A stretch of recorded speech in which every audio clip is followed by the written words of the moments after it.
Hi, I'm Steve. I'm the bassist from Lipstick.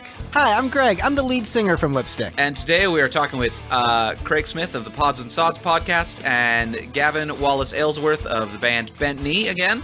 And we are talking about Smashing Pumpkins, hence why I was the first mellifluous voice that you heard. I mean, normally I'm the first mellifluous voice you hear, but the first voice at all. Gee, thanks. How are you doing, gentlemen? Doing well. All right. Jinx. Ooh. So, Steve, what are we talking about today? We are talking about the next Smashing Pumpkins album, Adore. Yeah, the weird goth rocky one that they did after they fired Jimmy Chamberlain for, overdosing with the keyboardists. As one does.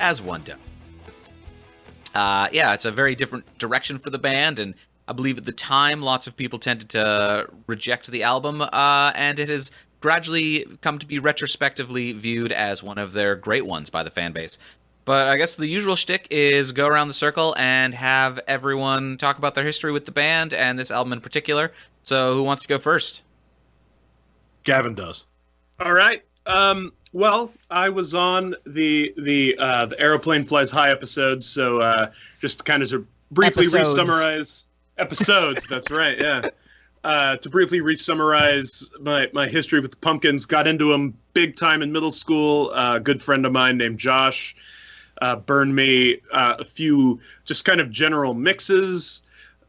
So I fell in love with those, and then later heard all the albums in their respective orders. And as for Adore, it was the last of the Pumpkins albums, which this was about 2002, 2003. So, the second wave, Zeitgeist and all that hadn't come out yet. So this was like the last of the Pumpkins albums that I got. So it was elusive for me for a while. I had Ava Adore on a mix and enjoyed that song. And then later when I got the music videos DVD, I heard Perfect, and I like that song a lot. But the San Leandro Public Library had a copy of Adore, and I checked it out from the library and made myself a copy and listened to it. And at the time, not for me.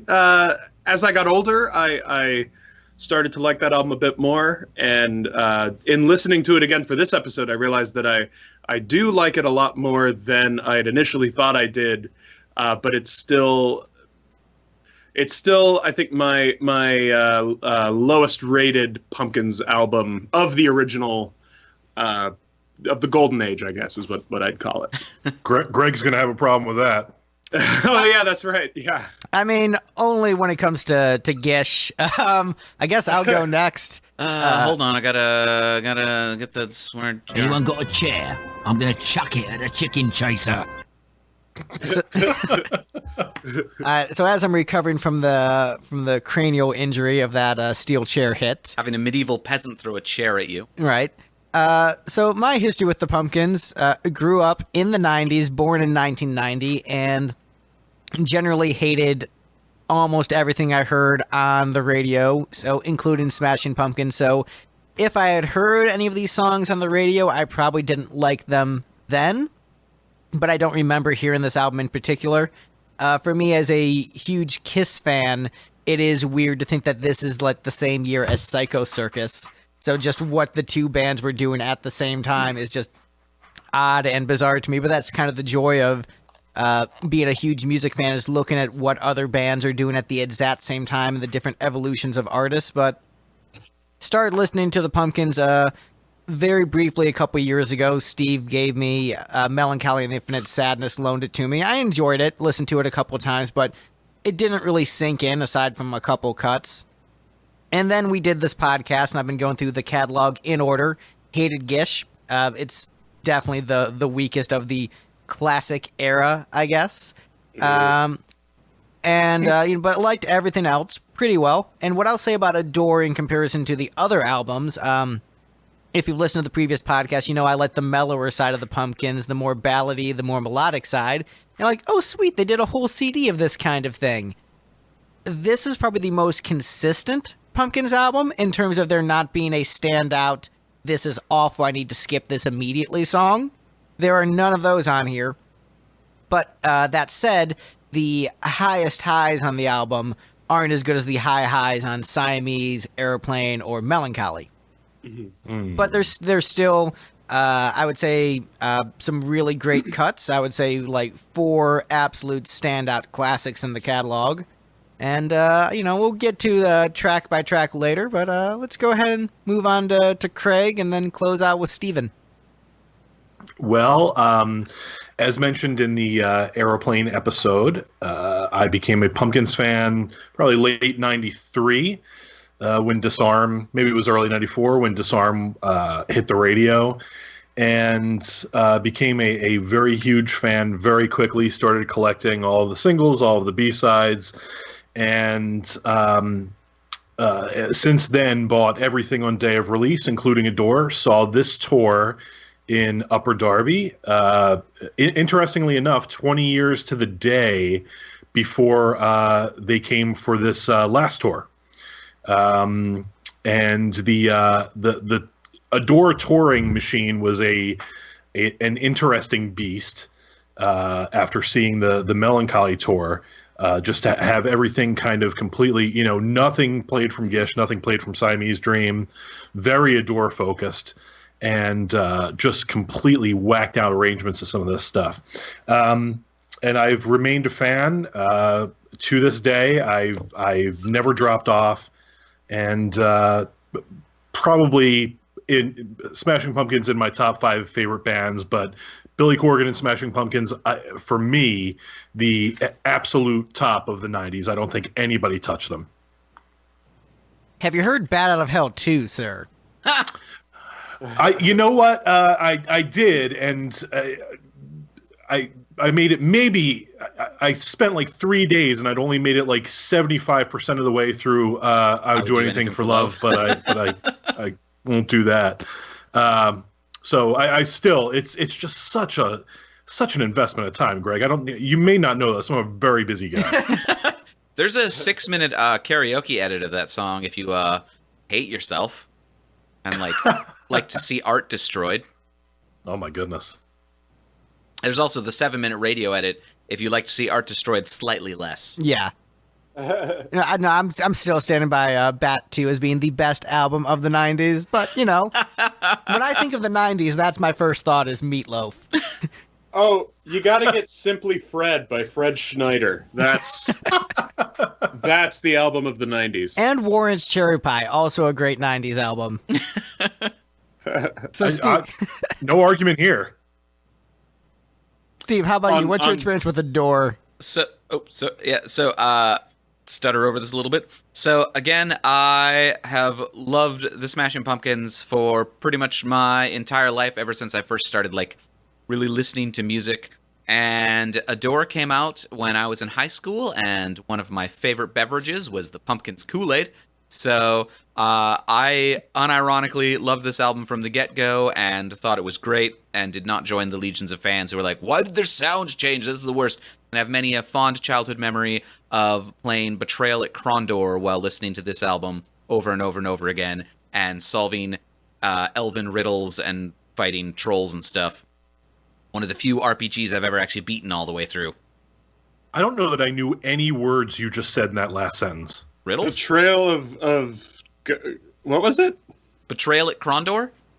It was a computer-based RPG, probably a few years before this album, because we tended to get our games older and used, and it was based on why am I spacing on his name? R something. Hold on, to Wikipedia. This is riveting pod. Good radio. Raymond E. Feist's novel series is. He wrote a bunch of fantasy novels. They made a video game based on one where you played a bunch of major characters from the novels, going around fighting stuff, gaining experience. And one of the cooler mechanics they had was most of the treasure that you found was in these riddle boxes that had been planted randomly throughout the land. So you had to solve riddles by turning tumblers to get the answer. It was a lot of fun. And so you just turned off the music and listened to Adore while playing that? Yes. I mean, whatever. I played a RuneScape to Queen Greatest Hits 3, which was like, Princes of the Universe, a bunch of Made in Heaven tracks, and like Barcelona. So, you know what? Whatever. I think the last game I played was on a Commodore 64 while listening to Paul McCartney's Press to Play. So, Wow. Nice. yeah. Which game? Again, much older than you guys. You should probably Over listen. the Sorry. over the summer, because I was down with a broken leg, I while on Percocet for perfectly valid medical reasons for leg surgery, I was playing the Star Trek Bridge Simulator while listening to Paul Stanley's '78 solo album. Which, I like that. yeah, that was You fun. know what? That's actually pretty appropriate. Like, It was good. Yeah, it's like, So that's the trick is now we all have too much music, so you don't do that as much anymore. We just like listen to one album over and over and over while playing a game. Like I'm replaying Diablo 2 right now because I kept on seeing references to it and was like, oh, I want to play Diablo again, and I'm listening to all kinds of random music. Very little consistency to it. I mean, I tend to put on just like an entire album if I'm playing usually an RPG and grinding. So last time I did that was the Peter Criss 1978 solo album to Final Fantasy V. Did not work at all, but it was interesting. But yeah, before we get into the ranking of these songs, I want to talk a little bit about just the general direction the band took, and a couple songs that weren't on the album but were kind of important songs to discuss when talking about this album. In particular, I want to talk about Let Me Give the World to You and the two songs that were on the Batman and Robin soundtrack. Or the Robin and Batman soundtrack, as it were. Yes, the beginning is the end is the beginning, the end is the beginning is the end. I think it's important to talk about those in terms of like the direction that the Pumpkins could have headed for this album, the direction the record company might have wanted them to head, and what fans might have been expecting. So in talking about the couple Batman songs first, those were kind of heavy, aggressive songs that were mixing in like industrial beats with the heaviness of the previous album. So like, as heavy as Jelly Belly, but as, dance pop as anything else at the time, which, where people were probably expecting like, yeah, this next, Pumpkins album is going to be stupidly dark and stupidly heavy.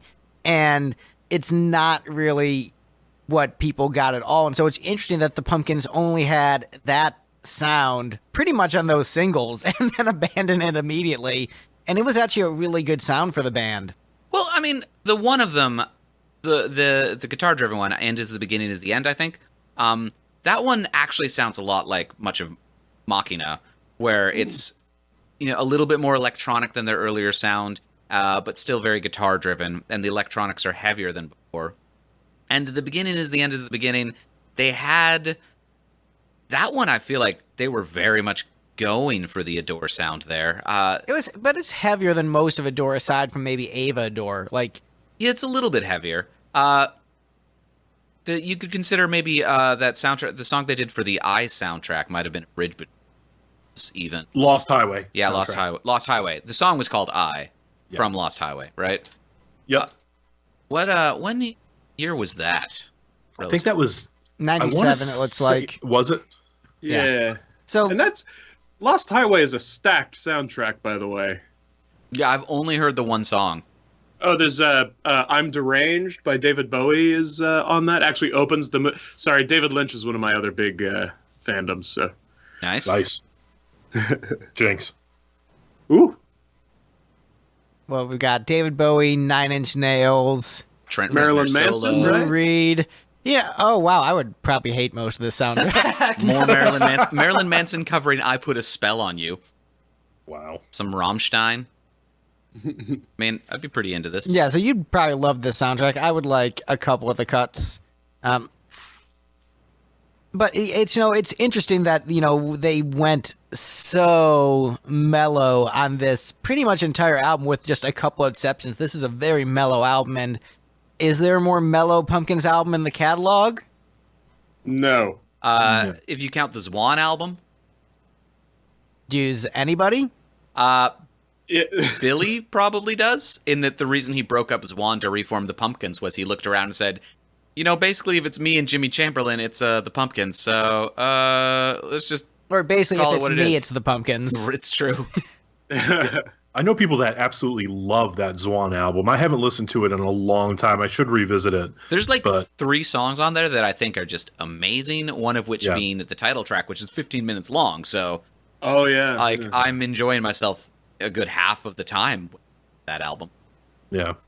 I'll never forget getting a live MP3 of a song called "Glorious" that I don't think it didn't make the album, but it was like in those early live shows, and my good friend and I got that song, and we were so excited that that there was new Pumpkins affiliated music coming out, because that was the first new thing after he and I were huge, became huge fans. That's how Live to Win by Paul Stanley felt at the time. And look, it's better than Sonic Boom and Monster. I'm just going to say it again on record. The last great Kiss album was Live to Win. I concur. Absolutely. And the last gasp of his Vocals. his voice. Yeah. Yeah. No, I mean, hey, Literally. it's a great album. But any like general comments on those the 3 songs we're talking about? The beginning is the end is the beginning, and the end is the beginning is the end. Any other thoughts on those? Just a quick one that came to mind, and I don't think you've heard this, Greg, but the first single from Billy Corgan's solo album, The Future Embrace, the first single was Jesus Christ. Totally drawing a blank. It's one of my favorite songs ever. Walking Shade is totally that kind of sound of the, that kind of more electronic, very much in that same wheelhouse. Like you would listen to that song and you totally think it's from this time period. Not the rest of the album, but that first single, which I think is absolutely killer. Yeah, I mean, it's a bit of a shame. I mean, I'm very happy with Adore as an album, but I think it was such a good sound and direction. It would have been nice if that had been fleshed out on a whole album. And I was just telling Steve before the podcast, Adore really needed to be a double album. There was just not enough space. I totally agree, because there were great outtakes left off this. Well, good news. They put out a 90-track special edition version. Well, when you say 90 track, like I looked at the track list. Variations. Most of that, like I'm not going to kind of like, here's all the songs in mono. Right. Ooh, Yeah. here's Don't live understand version. why. Like, all right, But no. there were a significant amount of genuine outtakes. Yeah, there was like 39. Right. On top of demos and remixes and things like that. And again, it's like with the last album, some of the songs that were left off are absolutely ridiculous. Like Let Me Give the World to You. That was the other one I wanted to talk about, as this being left good. off the album. Yeah, which was cut for this and Machina. And And then uncut for Machina too. Yeah, absolutely. But Blissed and Gone is another really great outtake from these sessions. That's a great song. Yeah, so I can't wait until you guys get through this entire catalog so that you can tackle the box sets and discuss all the outtakes and rank all those. Steve and I were arguing about whether or not to do the other version of Adore. Like, let's just tell everyone these are the songs we're discussing. And he was fighting me. I was like, I don't want to do the other version of Adore. 40 songs long. Look, you're the one who turned me into a Pumpkins fan. This is your fault. You have no one to blame but yourself. Like, I'm going to torture Greg with this band. No, Greg is torturing me with this band. I'll tell you what, for a completist, the next box set Billy has been kind of dropping hints about. Yeah. He just said that he's starting working on a track list like the week after we were recording this episode. Yeah. So yeah, I'm 800 song box set, and it's going to be cheaper than the Gene Simmons vault, Yeah. So as all things are. as all good things are. The next box set is going to be the special edition of Machina. So the question is it going to be Machina 1 and 2 together? Yes. Or is it Yes. Yeah, okay? that's what I heard. Yeah. So that's going to be a lot of tracks. Yeah, he said on his Instagram, I think he said it all might be remixed, but it will be everything and in the sequence or something close to the sequence he originally envisioned, because it was originally going to be a double album. Right. So, it would be nice to have digital versions of those tracks that made Machina Machina 2, which have never really circulated in great quality. But I think there's some great stuff there, but I guess that's another episode. It's true. And hopefully a DVD of the Glass and the Machines of God Saturday morning cartoon show. There you go. Hey, I just want the Metro show. That's all I want. God damn. I can remember being teased with like that hopefully coming out on DVD sometime when I was in middle school. Yeah. Like, oh, the final show's going to come out. Well, what we thought was the final show. Yeah. Right. But that set list, wow. Like, That was heavy. When I first saw that set list, I was like, you got to be kidding me. And still, and I think there's only one bootleg of it. It's not great. But, yeah, he keeps saying that one day it'll come out. But we're looking at 18 years now and nothing. So did he ever answer my question about music from The Elder on Instagram? No, Not all that right. I saw. I saw. That's a What was bummer. it?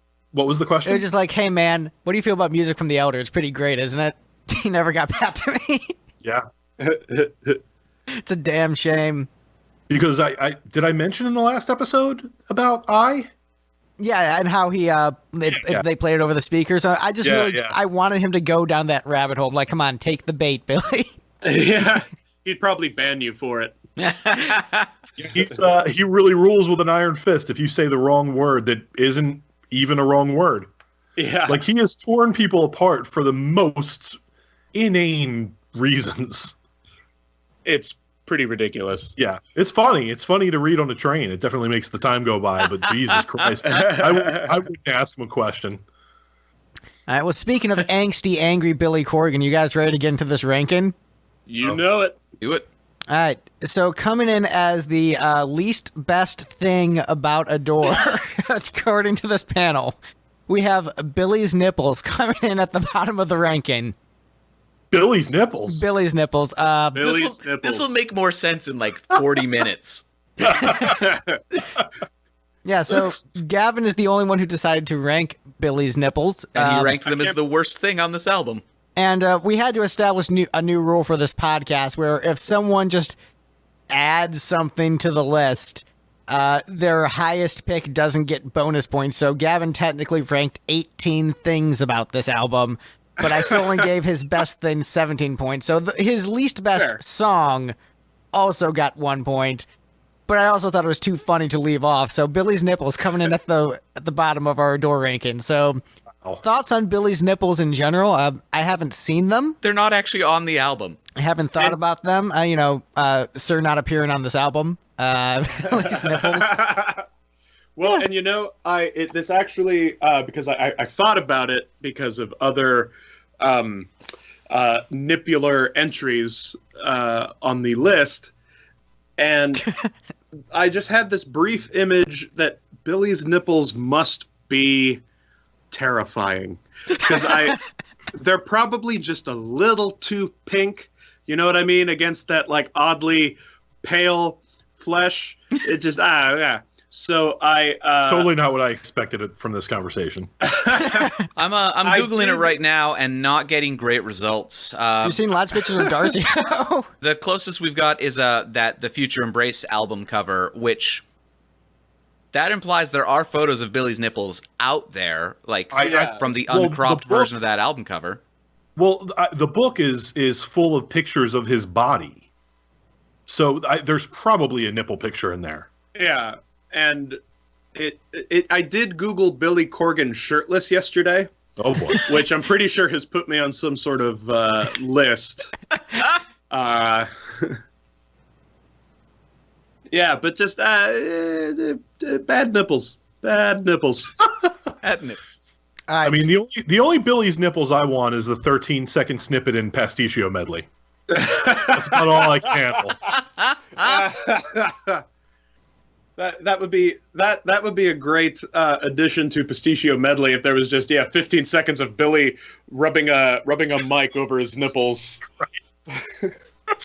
So about 30 minutes into this podcast, we haven't talked about a single song from the album, but we have talked about Billy's nipples. So I think we can move on. Moving on. That's fair. Unless there's any more thoughts about Billy's nipples. I'll let you know. They're probably just a little too big, a little long. Long? He probably. This is the way to get banned from Billy's Instagram. Right, yeah, we're all- Have you heard about this podcast that talked about your nipples extensively? And hypothesized that they're a little bit too pink, a little bit too long. You know, I want to You go just on don't have record as good-looking saying nipples, that Billy. I don't have any strong opinions either way about Billy Corgan's nipples. I would like to form an opinion, but I can't see them. Coincidentally, Pennies for Sale was about his nipples. So what you're saying is he doesn't have them anymore because he sold them off. He sold them That's right. off. And they look a lot like you, dear. Oh. All right, but so moving on to the next thing in the ranking. Next up in the ranking is 17. Is anyone surprised? No. This is No, one of the, not this one's, surprised. just a 17-second blurb. Doesn't mean much of anything. It's a snippet of Bliston Gone played on piano. Which, if that song was on the album, it would be ranked very high. Yes. Because that is a great song. I ranked it. I gave it 4 points, so it didn't end up at the very bottom for me. And I think Oh. you know how I have a very low tolerance for avant-garde bullshit. Yeah, I was feeling generous. I read the liner notes and just like 17 seconds a piece or whatever, and just like, okay. Oh, yeah. To him, I'm sure this means something about life and acceptance and coping with the death of family members and death of relationships. And so it's one of those like bullshit avant-garde art pieces where I go to an art gallery and the artist is super into it. And I think it's shitty, but the artist is just so damn into it. I'm like, you know what? Here's a couple points. I'll tell you what. You give Billy Corgan Jesus and tea, and this is what he gives you. And you know what? I'm gonna be honest. That joke just flew over my head. Just because around this time he started to get very into God and then selling tea. Oh, all right. Well, yeah. I mean, Steve said that. You can cut that out. Nah, whatever. No, You think we edit these things to any real degree? I mean, After after listening to Aeroplane, no. After listening to Airplane for like 4 hours? Fucking thing's longer than Bat Out of Hell 2. it is. What I'll say, Steve and I were talking about the different personality types of rock stars, and he described Billy Corgan as like the really pretentious art house type. Like, I'm going to wear a black turtleneck sweater and, smoke Black a cigarette. turtleneck dress at this era. Yeah. Black turtleneck dress, smoke a cigarette, and talk about this obscure French film from the 30s you never saw. Like, that's what Billy Corgan is. And That's totally Billy. And this track kind of epitomizes that. And maybe it's because I listened to Revolution number 9 the other day. I was like, man, this is so Boy, shitty. Strap in. And this is only 17 seconds long. At least if you're gonna be shitty, you are short and to the point about it. Right. Be good or be brief. I think the interesting thing about this song is that it calls back a song that was left off, and fans knew the song because I think he had played it. He did an acoustic set at the Viper Room, I think, before this album came out. So there were like 10 acoustic versions of songs, and I think there were some other outtakes in there as well. But this was kind of like a song with a bit of mystique around it. And again, when you hear it, you wonder why it was left off. So I think it's a neat little thing that it's just a snippet of the song that should have been on the album, and that's kind of what it leaves you with, like a bit of regret maybe that song wasn't on here. But yeah, I mean, it's a bit of dross. I mean, I will say this is probably, from what I've heard up to this point, probably the most artistically pure Pumpkins album, where I feel like Billy made the exact kind of record he wanted to make. Album sales be damned. Yeah. And then I feel the one he made after this was like, wait, hold on, I need to make some money. Yeah. On second thought, album sales are important. I didn't realize how much not having money can wreck your life. Yeah. So that's kind of what I get, because I've heard Machina. I only heard it, once months ago. and we'll be revisiting it soon. But that's kind of the vibe I felt from, like, okay, let's make some cash now. But I mean, do we know anything about the sales of this album in comparison to Melancholy? Well, I think this was just single Was it- platinum was this Okay. album, I think. Which, I mean, is still actually a success. Right. Sure. Yeah. Let's see. Yeah, 1 million units in the U.S. Compared to Melancholy was Diamond, right? That's like 10 million, right? I don't know. All these numbers are so irrelevant now. 5 million. Sorry. All right. Well, still solid. Okay. These Wow, I these thought nu- this would be more than 1 million. Well, that was in the United States. It's probably 2 million cumulative, Okay, gotcha. cumulative worldwide. Hey, it did sell more than Psycho Circus. Well, Yeah. Which they opened for Kiss at was it the Dodger Stadium show? yeah, the Halloween show. Yeah. Which is so On weird TV, that they a band that broadcast. is like selling more records is opening for another band. And did it for free, I think. I remember can't remember if I heard the story from Gene or from Billy, but it was kind of like a Gene asked if they would open, and Billy was like, "Yeah, absolutely." And they came on stage dressed as the Beatles Yep. Yep. and played then- "Money, That's What I Want." And did the 14-minute what was the I think I sent it to you, Greg. What was the song? Was it XYU? Yeah, that incredibly long XYU That jam. incorporated Mary Had a Little Lamb in the middle of it, I think. Well, It incorporates "Where Boys Fear to Tread." and that I Might Like You Better If We Slept Together. Romeo Void, yeah. 80s one-hit wonder song. Forgot what the actual name of the song is, but yeah. Yeah, I know the song. I might like you. Never Say better Never? if we Never slept say together. never. Thank you.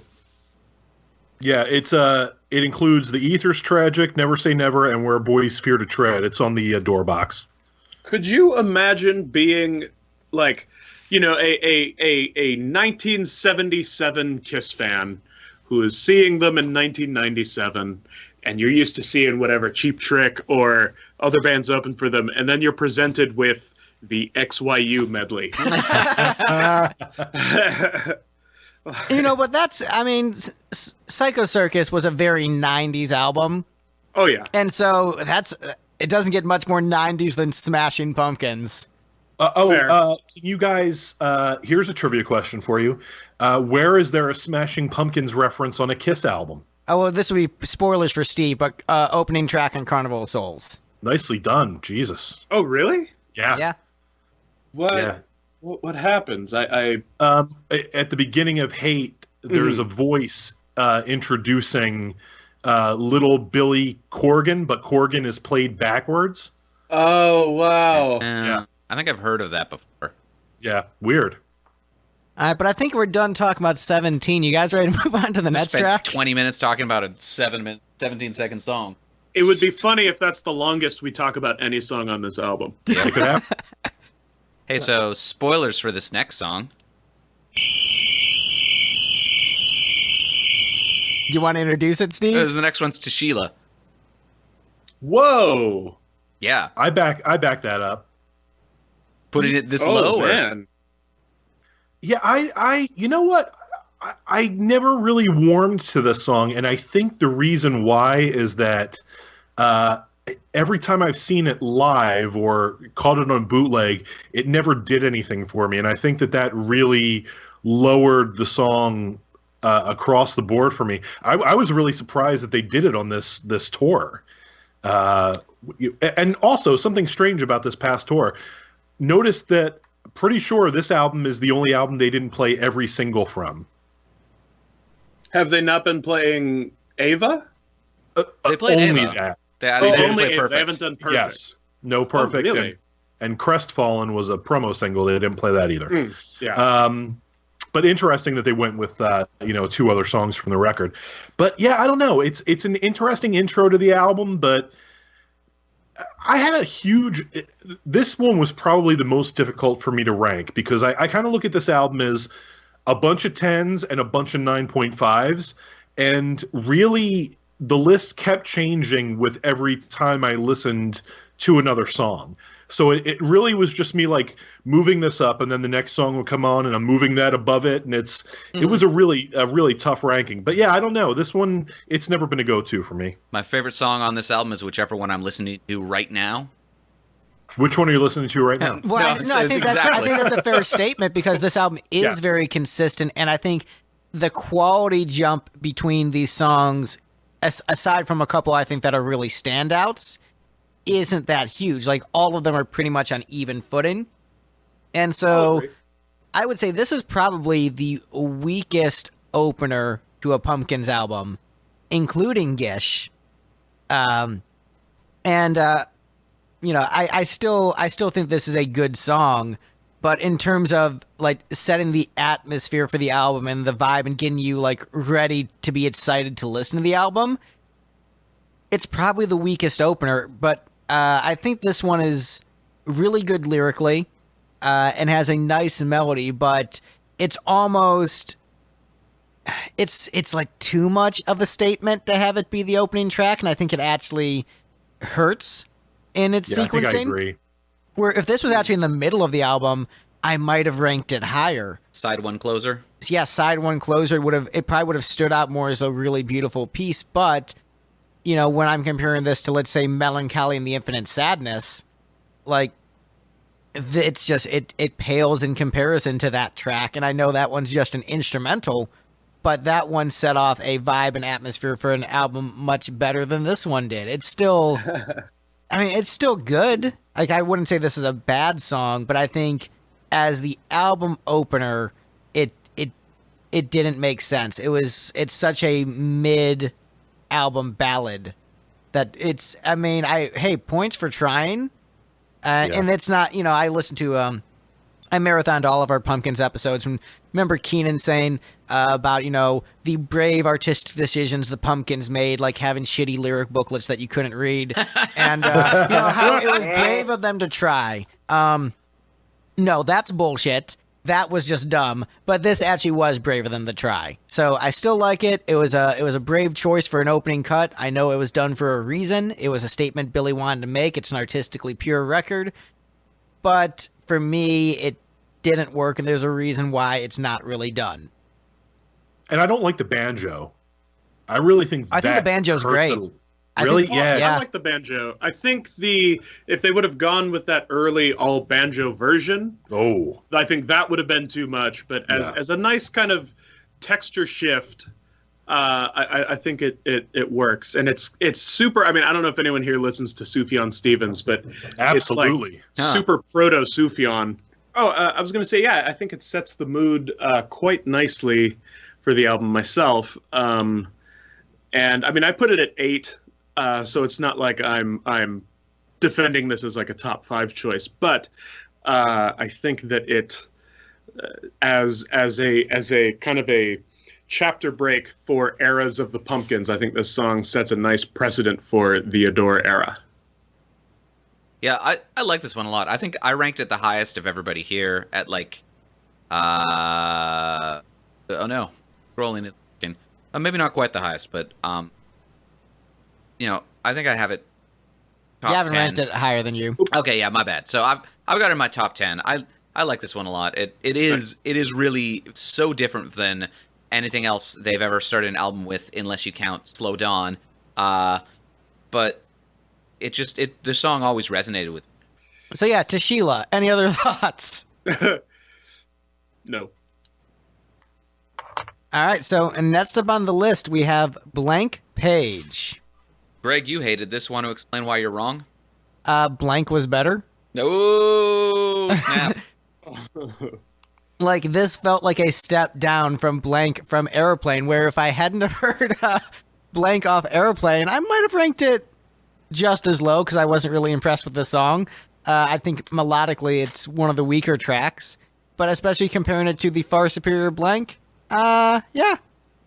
Just, it's a less good version of that same song that came out earlier. See, I have the opposite take of it, in that when we were talking about a lot of the Airplane episode, we were talking about some of the songs sound like they were the warm-up song that Billy wrote before writing the actual good song, and I sort of feel like that's the relationship between Blank and Blank Page. He wrote Blank, and like, all right, now I'm warmed up, and he wrote Blank Page, which put right in the middle, which is a 7 out of 10 in a stretched out, everything has to get lower scores than it actually deserves scale that I use. But like you see with Blank versus Blank Page, I think Blank has more emotion, more power behind the vocals, stronger melody, and it's just better in every possible way than Blank Page. I think Blank Page's where it is in the sequence kind of hurts it on this record. Yeah, the great closer of this, especially considering the track it follows.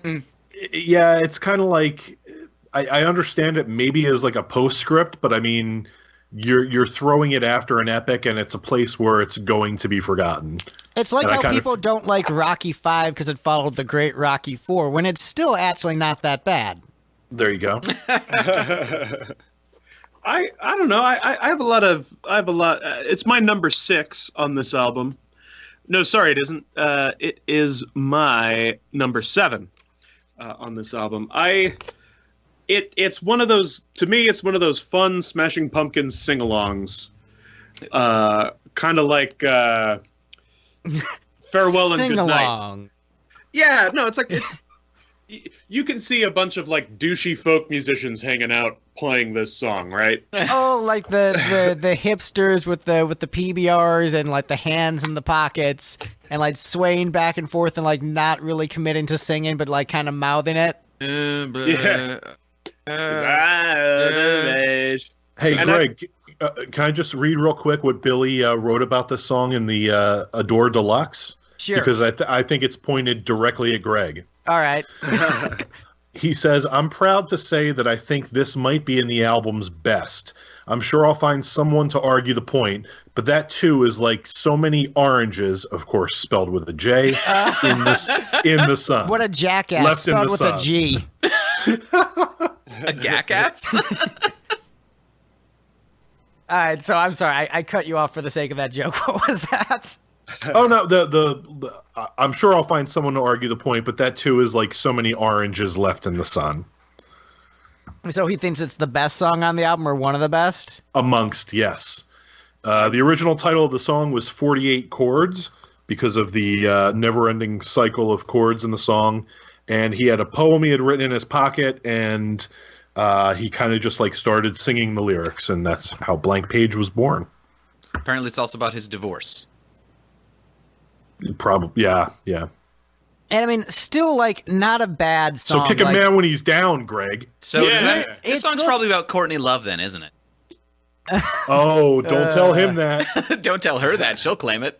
Yeah, she. Did you see his response for her saying that was it all the songs in Siamese Dream were about her? And he's like, I love you, but you're full of shit. He's like, I was totally with my wife at that point, or like something like that. But yeah. I mean, look, that's still a good song, still better than most of Gish. I knew it was coming. I knew it was coming. I would trade, you know what, a couple of the cuts off Melancholy. If you said, hey, XYU or Blank Page, which makes the cut on Melancholy, I'd put Blank Page over XYU easily. On Melancholy? Yeah, I would make that trade. I don't think it would fit on Melancholy. It totally would, because that's just like whatever the fuck. We don't care. Put whatever random shit you want on this album. I bet if you It's like the White Album. Yeah, it is like the White Album. Just like, fuck it. Everything. Throw it at the wall. I bet if you dropped Farewell and Goodnight and put in this one instead, nobody would bat an eye. No. Don't even entertain that idea. Or Take Me Down. I'm sitting on a steel chair. I will hit you with it. We're not even entertaining that. Farewell and Goodnight is amazing, sir. No. We're not doing this.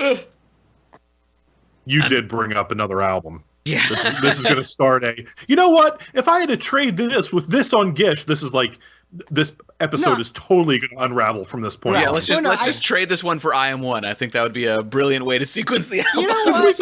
Yeah. Parts Daydream, one part Crush, and swap it out with But I guess what I'm saying is I don't think this is bad. So the way that I thought certain tracks on Melancholy were just aggressively bad, I don't think nothing this on is. this album is bad. Yeah, nothing's bad. So Everything is above the pistachio barrier. I think we can all agree on that. Yeah. Yeah, although I'm shocked that what I thought was going to be last is not. So I guess we'll get there when we get there. But this isn't shaking out exactly how I thought it would. I mean, I'm glancing through the list, and Greg has so many notes about what order the tied songs go in. Well, the reason this is one of our tightest episodes. Yeah. Yeah, so next up on the list we have Behold the Nightmare. No. Yeah. No. Too soon. It's true. Too early, I mean, yeah. I mean, I ranked this as the bottom. I ranked 17 above this. Yeah. Oh my god. Like, why, What though? the fuck is wrong with you? How dare you, sir? I mean, what, Craig, you ranked it third from the bottom, so... But again, it's only because they're all on one plane for me. But I love this got better to me kind of like over time. Like it might have even been when I got the deluxe Adore and listened straight through, and like one of the a version came on with like an alternate vocal, and I was like, yeah, I really do dig this more than I thought I did. You know, a lot of it's the bad pun. But I would totally take this over Bodies on Melancholy. Oh, no, Bodies is way better than this. I'm kidding. If we'd done this episode when I was a teenager, this would have been the singular top song for me, shoo-in, easily. What are you, a brony or something? Maybe? No, bronies weren't a thing when I was in high school. If they were, would you have been one? Man, I sure hope not. I don't think it hasn't stuck with me quite as well, but yeah, I loved this song as a kid. I'm looking at it. I've still got it in my top 4, so it's a great song. The Nightmare rides on. It rides on, Greg. Ghosts. We're coming up on Halloween. It's no better time to listen to this song. Right. It's just this is like I faced the phantoms. Mumble something. Of your deep. Withstood the schooner's quiet sea. Hold on. What's the suitor's quiet sleep? I thought. What? Oh, that makes more sense than the lyric about quiet oceans Quiet and siege. the boats. Is this Siege? It's Siege, yeah. Okay. Man, Billy does not like enunciation. yeah. I think this one would just Fathoms of your deep. Okay. All right. this one was just really ridiculous and just it took me out of it. Just how over the top this song was. And But you love over. No, the no, top I think there's stuff. more over the top but on I this think record. this is like over the top with like not landing at all. Yeah. Like this is over the top and just awkward. Like, oh, this is so dark. By the way, it's about a horse. I'm like, all right. It is. It's just like it's trying so hard to be like dark and creepy and edgy, but also about a horse. And this is just the epitome of just like, meh, I'm not feeling it. Is there a real man. horse that this song is about? Because I had always just assumed that was a metaphor. Do you want Billy's liner notes on Oh, this? no. Yes, it's Yes, about a horse, please. but a mythical one. Okay. Actually, the first line is, yes, it's about a horse, but a mythical one. Oh, you're looking at it too. Yeah. Somebody uploaded all the I was liner like, wait a notes second, what the fuck is going on? to genius.com, so. The Yeah. lipstick panel brought to you by genius.com, It's in that just- they're doing our legwork for us. The chorus is kind of catchy, but so as someone who really likes happy, optimistic stuff, this is both bleak but silly bleak at the same time. So it's like, oh, this is so depressing, and also it's so depressing that it's kind of silly. And so when it comes to that versus bullshit artsy piece that I'm sure you really put your heart and soul into, those 17 seconds of peace, I ranked 17 above it because I'm like, you know what? This I take more seriously than Behold the Nightmare. You know, the more I read the lyrics in the context of, yes, it's about a mythical horse, the more I like this song, and that it appears that he robbed a magical horse's grave and is now being haunted with a horse armed with knives. Yeah, I'm down with this. This is I might move it up. awesome now. This makes this song even better for me, and I very much, it's my number 6, so I very much like this It's song. my number 1 again. Oh, man. This is... Knife horse. Yes! I mean, once again, still Timber not Black Salt. actually bad. Like, it's not a bad song on this album. But if I'm putting a last place, the one where I'm just like, yeah, it's kind of dumb. It's the ghost horse. That's the emo horse. Don't steal roses from emo ghost horse, Greg. That's the lesson. Yeah. So for some reason, that lyrical message didn't resonate with me on a visceral level. So that's why I ranked it last. Oh, it's such a good message. Oh man. Can you fire the host? I mean, I could just like lock the door next week and he shows up. But he knows who's on every episode, so I'd have to like frantically look that all up. And But yeah, I mean that there's only 3 things I yeah, I don't know. 3 things he ranks lower than this song. Well, no, 3 things I that are in between this and 17. There are 2 songs in particular that I am devastated are going to be ranked higher than Behold the Nightmare. And I'll tell you when they come. I already know what they are. All right, so next up on the list, Crestfallen. What? Okay. No. I This think, is so good. I think you're the only one. Everyone else put this mid to low, mid to low. Are you guys like black-hearted? What the fuck is going on? So one of the things that often happens with Smashing Pumpkins songs is I have to like write down notes as to which song is which, so that I remember them, because the names have little to do with the actual songs. And this is, I think, the only song on this album that has that. Oh my god! When I got the CD, this was my go-to. I mean, it's a great track. I think that's leaps and bounds better than the track we were just discussing, personally. And I ranked this the highest of the non-Craig voters. So, got 7 points from me. So pretty well in the middle, but I mean, I enjoy it a lot. Like I said, a lot of these songs are really neck and neck, aside from some clear winners and a couple where I'm just, honestly, it's really Behold the Nightmare. That's like the last place one. I still like him. I'm like, oh, the Ghost Horse song. Yeah, that's the easy last place. The But Ghost Horse song, the birthday song.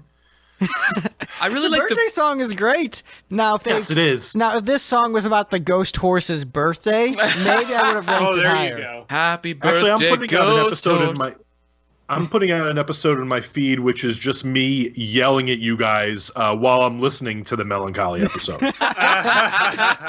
That's pretty great. Like, I like Keenan. He seems like a very even-keeled guy. And then I went back and listened to that episode, and I was like, wait, it's him pissing on the birthday song?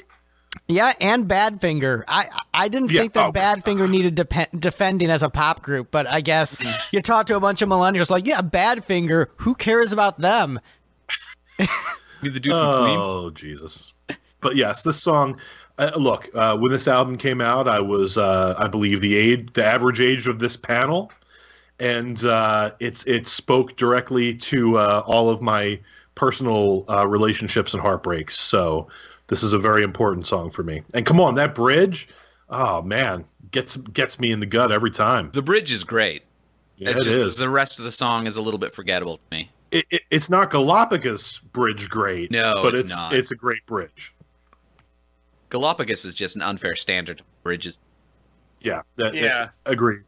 I mean, here's the thing. I have nothing to criticize about this song. Like, I can't say anything about it as bad. It's good.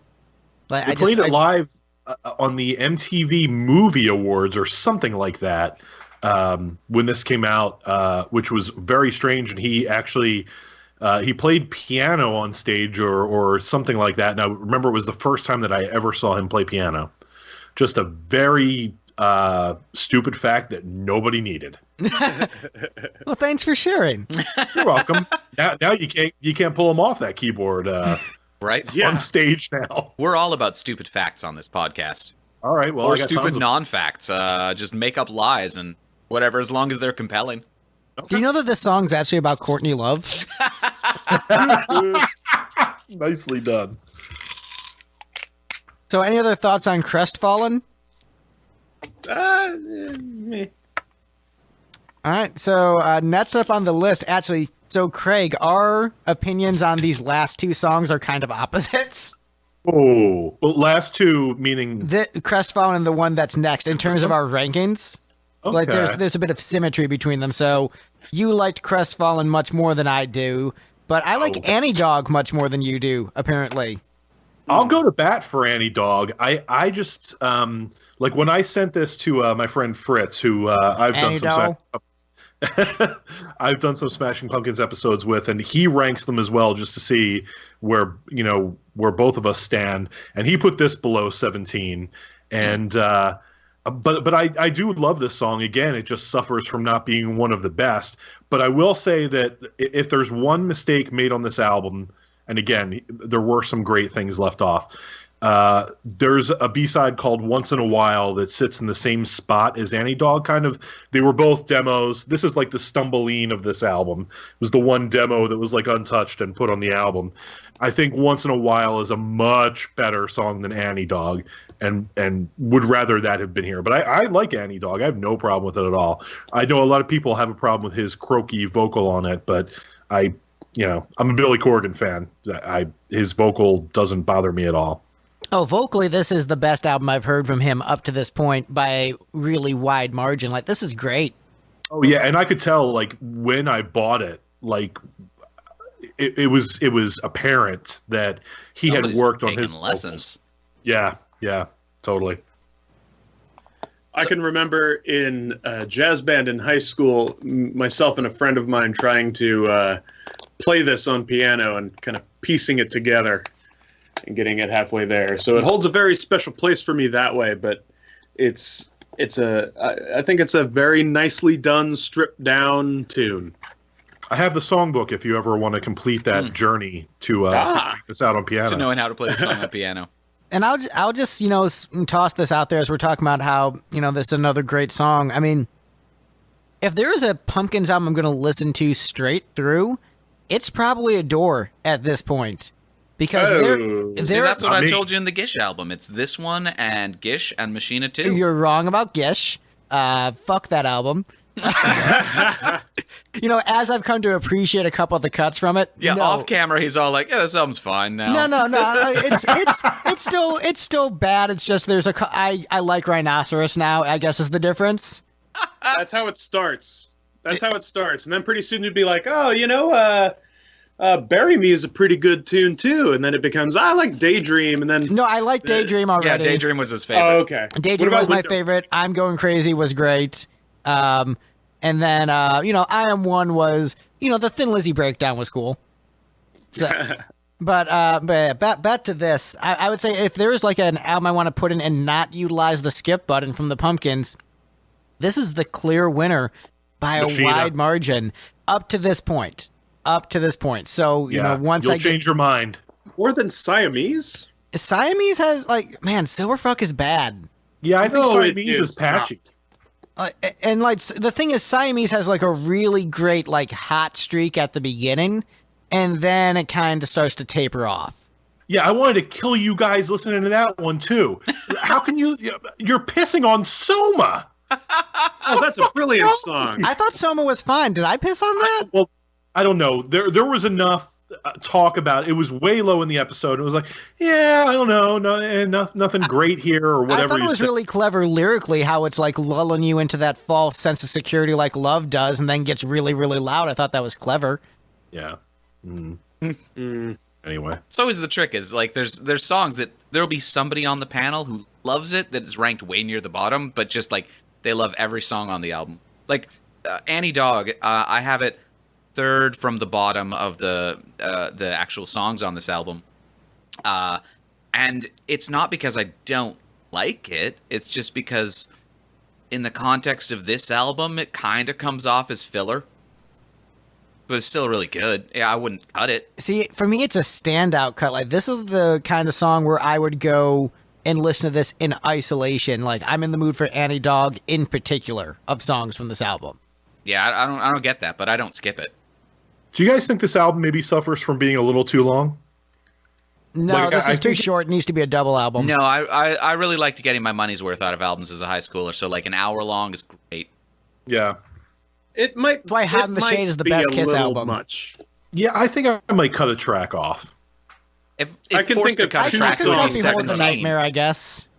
No. Well, no, I must say, think it's a fine length. I would prefer, like I said, this just because I know what kind of stuff they had cooking around the same time. I think Heroin. yeah, heroin. But I don't know that Ouch. for certain. I just had to That jump was in with dark. But I think a double album that had a lot more of that industrial sound, like it could have been, a true sequel to Melancholy, where Melancholy was maybe a bit more optimistic and bright.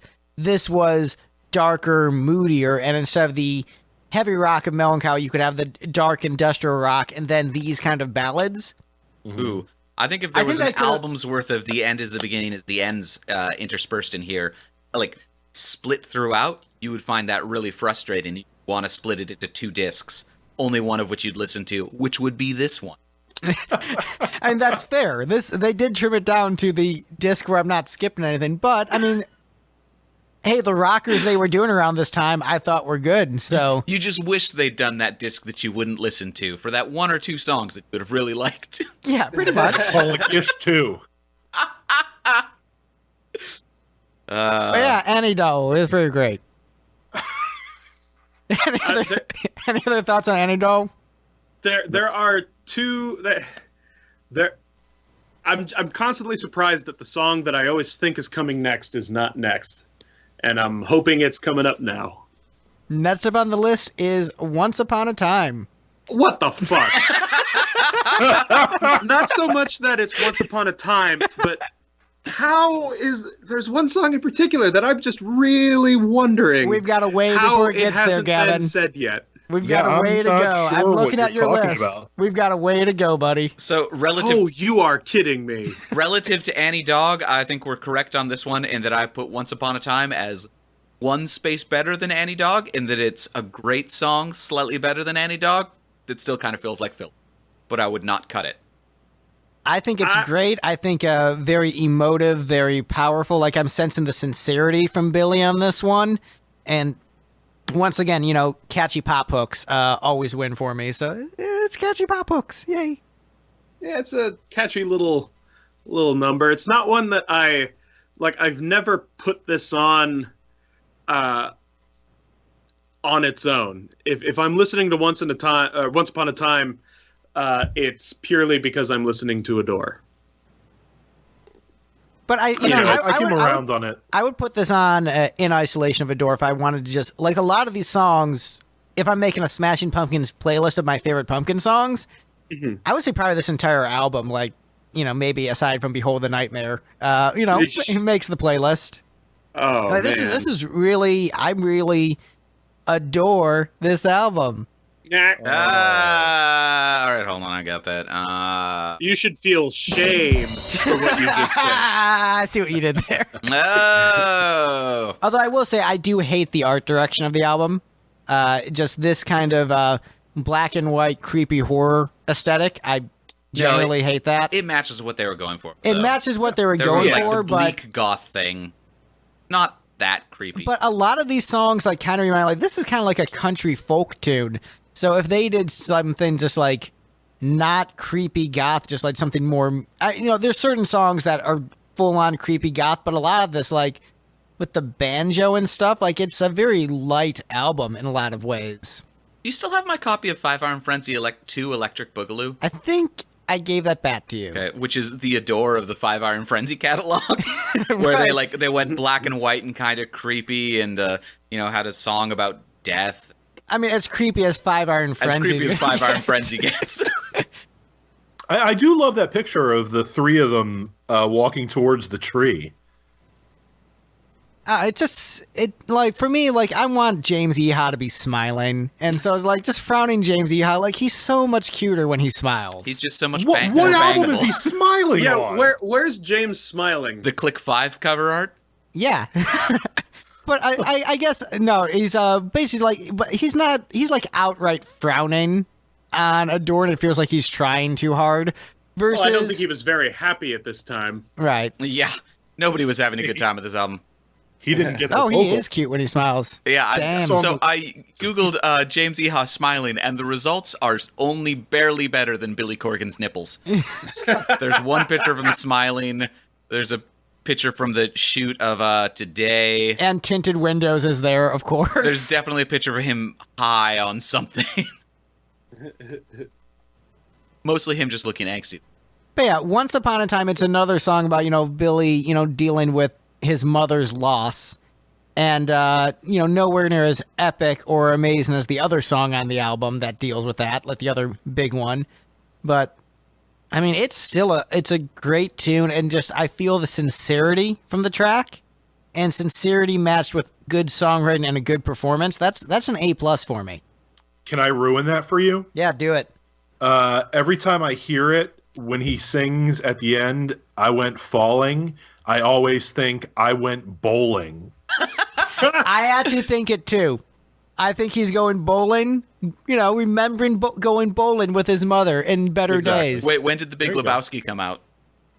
Ooh, when was that? All right. Probably That was like 97, I 98? think. Yeah, it was around this time. 98. 98. January 98. This album came out June 98. So yeah, maybe he is going Wow. bowling. F it, dude. Let's go bowling.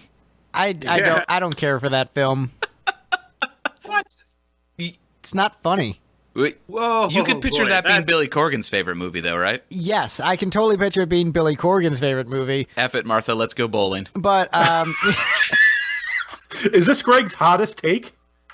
This must be Greg's hottest take. That he doesn't like The Big Lebowski? That's not that hot of a take. it's a pretty hot take for a millennial. Pretty hot take, sir. That's a For- polarizing movie. For an artist. Like, people who are into the arts, like Big Lebowski, they just suck off that movie. Look, if a comedy isn't funny, it's a bad movie to me. But it is a funny movie. I didn't laugh once watching it. You have to watch it 3 or 4 times. You gotta watch it with the sound on. I did watch it with the sound on. I don't know. It's not my kind of humor. I'll be honest, I didn't particularly care for it the first time I saw it, but by about the 3rd and 4th watch, I was like, this movie is actually pretty hilarious. Which is a problem for a comedy, I think. Yeah, you only need to watch it 4 times to realize it's not a piece of shit. That does make it age better, though.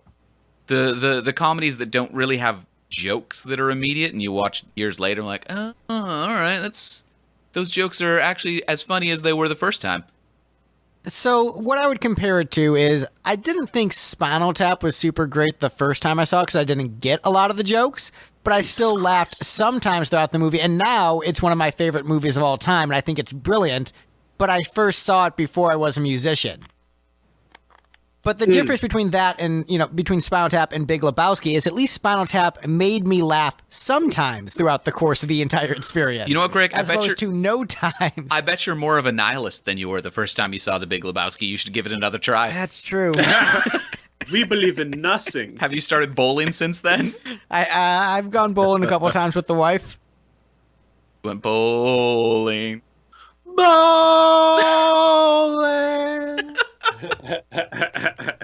So yeah, Once Upon a Time, it's a great reflection of Big Lebowski. Any other thoughts on the song? Again, there is one song in particular that I am just shocked We has still have not some time. happened yet. And I'm getting angrier. It's probably All right. my number one. All right, the Oh. next 4 things are all tied, so life gets real interesting right now. Oh boy. Well, they're actually not all tied. I just wrote that because we had 2 ties next to each other, so I could follow it easier. Okay, they're within 1 point of each other. My bad. Yeah. So next up on the list, we have Darcy's nipples. Not high enough. Whose idea was Yeah, this one? Not high enough. Guilty.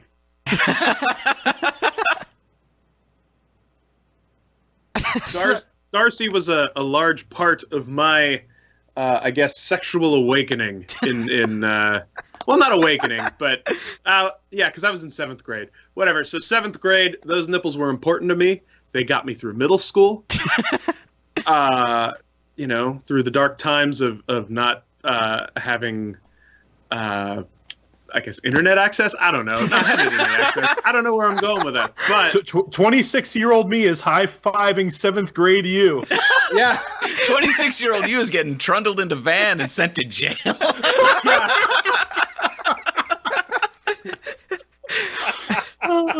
shit. All right, so 28-year-old me was my first exposure to Darcy's nipples. This was kind of hard for me to rank when I saw that everyone else was ranking Darcy's nipples. Like, okay, I guess I'll rank them too. You ranked them. Yeah, well, yeah, I ranked them third from the bottom. So I think I did rank 17 above Darcy's nipples. Oh, Jesus. Blank page and behold the nightmare. The only things on this album worse than Darcy's nipples. So my justification of this, as the resident hair metal bro on the album, I should be like, haha, nips, high five, guys, am I right? But also I'm the hair metal bro who got torn apart by the critics for not being misogynistic enough towards women. So what I will say is, the female body is a work of art created by God that is worthy of adoration and respect, and Darcy, in her female form, is a beautiful woman, and if she wants to show her nipples on an album as a form of some kind of artistic expression, owning her sexuality, I approve of it, but the art doesn't resonate with me in particular, and so I ranked it third from the bottom, not because she isn't a beautiful woman and those nipples are fine, but as an artistic statement, didn't really grab me, and I've never fapped to this CD, so... I like the phrasing Darcy in her female form as opposed to her robot or kaiju forms. Right. I was just going to say, I want to be on the episode for Biggest Liar, number 1, Greg. So I ranked these the lowest in that, like, I had this album when I was like 15 years old and didn't care. I was like, oh, that's somebody wearing a see-through shirt. All right, cool. Well, let's listen to these songs. Yeah. All right, now I'm going to tell you this right now. The biggest line of the podcast is definitely Steve. No, yeah, seriously. I think I agree after that. Because 28-year-old me, who has lived the life of a Motley Crue music video, being in a glam band. I've seen a lot of tits. So seeing more tits, it's like, all right, whatever, those are tits. I've seen tits before. But this is 15-year-old horny-ass Steve in high school. I'm calling bullshit. No, seriously, on that. I didn't really care. I'm calling bullshit. I also wasn't even entirely sure if she was a woman in that photo or not. I was like, who is that a dude? What's with the hair? I don't know what that means. Yeah. I don't know. By the way, in the deluxe edition, there are outtakes from that photo session. So there is one page with 8 nipples. Let me just throw that out there. but it's only one photo. There you go. By the way, that's her kaiju form. She would not cover her nipples up at all during this time period. She had them on full display on the David Letterman show when they did Perfect. But on SNL, I remember not seeing them. I'm going to have to go back and check that out. Yeah, I think on SNL she had like a tube top on or something under it. I mean, I don't know. I was moderating Nipplepedia at that time, and I might beg to differ. I mean, look, it is a brave artistic statement, especially, in, the rock context, to have a female own her sexuality like that and not just be objectified by the band. Like, she is objectifying herself, which I still think is, problematic and bullshit in other ways. But, hey, if that's what she really wants to do, more power to her. Yeah. I will say, though, that all of this is better than the tour program where Kenny Aronoff was determined to get a photo of his testicles in what? it. I mean, honestly, that is so traditional cock rock where I'm not even fazed by that. Like, what? You mean a dude wants to show off his junk in rock music? Yeah. Well, this was ultimately standards. a joke that didn't land. So I was just going to say, Greg just moved Kenny Aronoff's balls to number 2 on his list. one and 2. It really. There you go. You know what? I would put them pretty high simply because that is hilarious. This isn't funny enough where it's just like, this is an artistic statement that is just kind of meant to be versus Kenny Aronoff being like, I just want people to see my dick, man, is hilarious. I'm just trying to think of how they would have redone this photo such that it would be hilarious. Is she wearing a clown nose on her nipples? And that actually would be hilarious. Clown nose pasties. That's the name of my new punk band, by the way. It's beautiful. But yeah, it was hard for me to rank Darcy's nipples, as I'm sure it was hard for everyone else on the panel. I There put we it very go. solidly at 4. Going to ignore that one. Oh, I see. Yes. All right. Got here.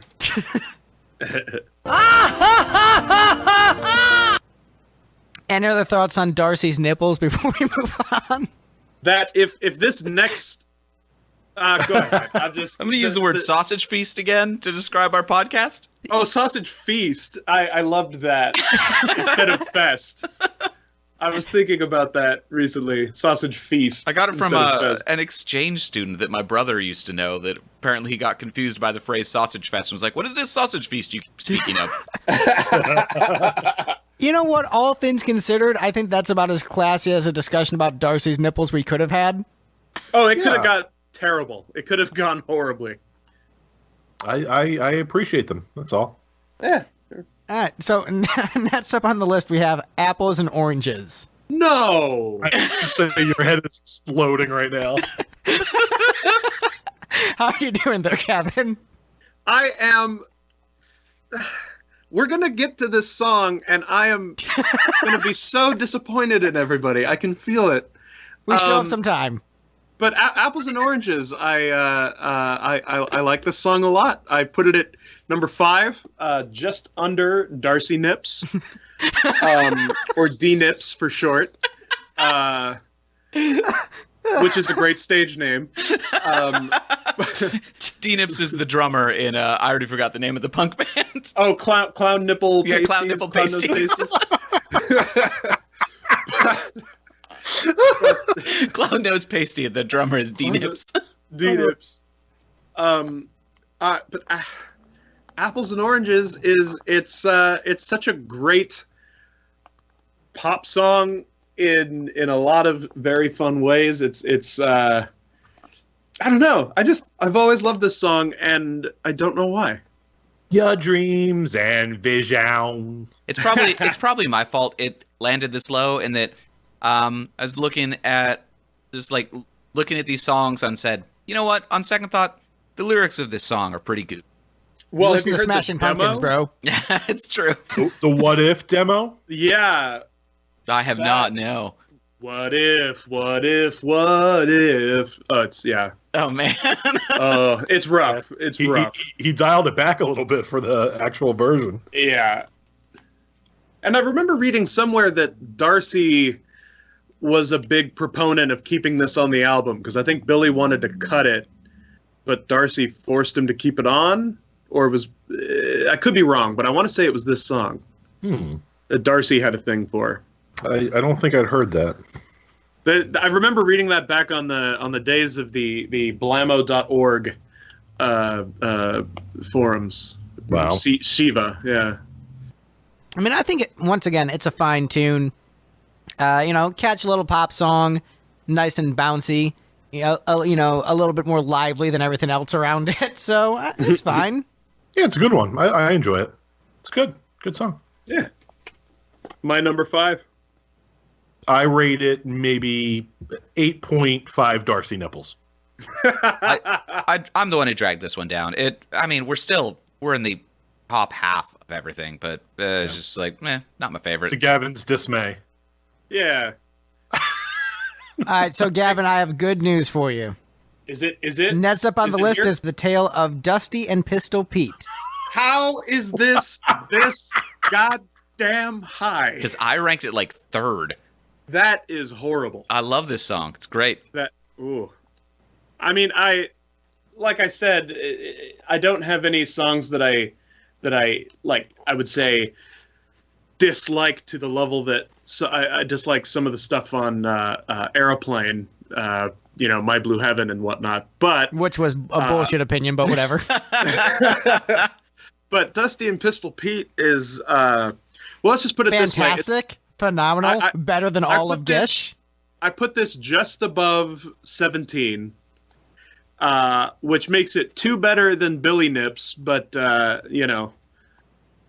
only because this song isn't a complete pale nightmare.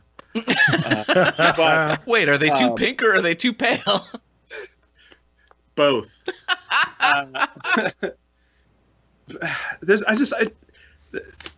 I I never understood this song. It's got a catchy melody. Do you like the White Album? I enjoy the White Album. It's like a not White my favorite Album song. album. Yeah. Yeah, but it isn't. Well, That's all yeah, I it's not got. on the White Album, but it's like a White Album song. Can I share Billy's quote about this one? Sure. Yeah. Ostensibly a narrative covering the fallout of a murder, as the lass has been murdered by her beau, and he is rewarded and forever being haunted by her scream. What this says about the state of my romantic life circa 1997 to 1997, I'll leave you to decide, but suffice to say I've never harmed anyone, the weapon of so many words being accepted. And all trifling aside, I recommend it be played over the sound of my funeral pyre, for I love the somber blue of the chords, and they go well with smoke. So somebody on Genius paraphrased that as the story is one of murder. After Pistol Pete kills his female lover Dusty, she passes on to the other side without realizing it, thus becoming a ghost. Still very much in love with Pistol Pete, she calls to him constantly. Irony lies that in attempting to be rid of her, Pistol Pete instead ensures that this woman will haunt him for an eternity, which is a much better way of saying the exact same thing. Yeah, it's true. And you know what? That narrative is actually like funny on purpose, unlike Behold the Nightmare. Like Behold the Nightmare is funny completely by accident. Like, oh, this is actually a pretty hilarious song, so I ranked it pretty high. And also it's catchy. It's the lyrics are, Nick Cave hilarious. has written this song, but so much better. You know what I mean? No, it doesn't work. I still like it because it's got great chord changes and the melody's nice, but just lyrically, the song does nothing for me. I didn't realize there was an actual story to this. Oh yeah, the narrative is what really made me gravitate towards this one. Like that's the strongest part is like I really enjoy songs with narratives and stories within them. I think those are fun. Yeah. Unless I they're think this is a good one. about, horses. Maybe I'm just like fighting really hard against the brony thing. Most bronies don't have knives, Greg. Well, okay, no, hold on. Bronies have knives. The ponies themselves don't. Yeah, so maybe if My Little Pony wasn't a thing and I just heard the song in isolation, it would have been better. But I'm like, you know what? This feels like this could be a brony anthem. I'm just going to here. But yeah, I think this one just has a really great melody. And, the lyrics, I never understood what the plot was supposed to be, but they always seemed kind of cool and evocative. Yeah, no, I thought it was lulls worthy. I'm like, this is great. I'm big on reading the track list of albums before I hear them, and especially back in the days before Spotify and Apple Music and all that, looking at track lists of albums that I didn't have at that point and imagining what the song is like and yada yada, and even just this title, just never rubbed me right. Hey, Bungalow Bill, what did you kill? Bungalow Bill. I mean, that works for the Beatles, though. Sure, why not? But I think And honestly, that's a continuing the story. The Pumpkins not a had tale. already the Pumpkins That's have already proved themselves to be Beatles-esque on the last album. Like, for me, anything the Pumpkins do is fair game. Like And Melancholy granted, said, we will do anything. Fuck you if you don't like it.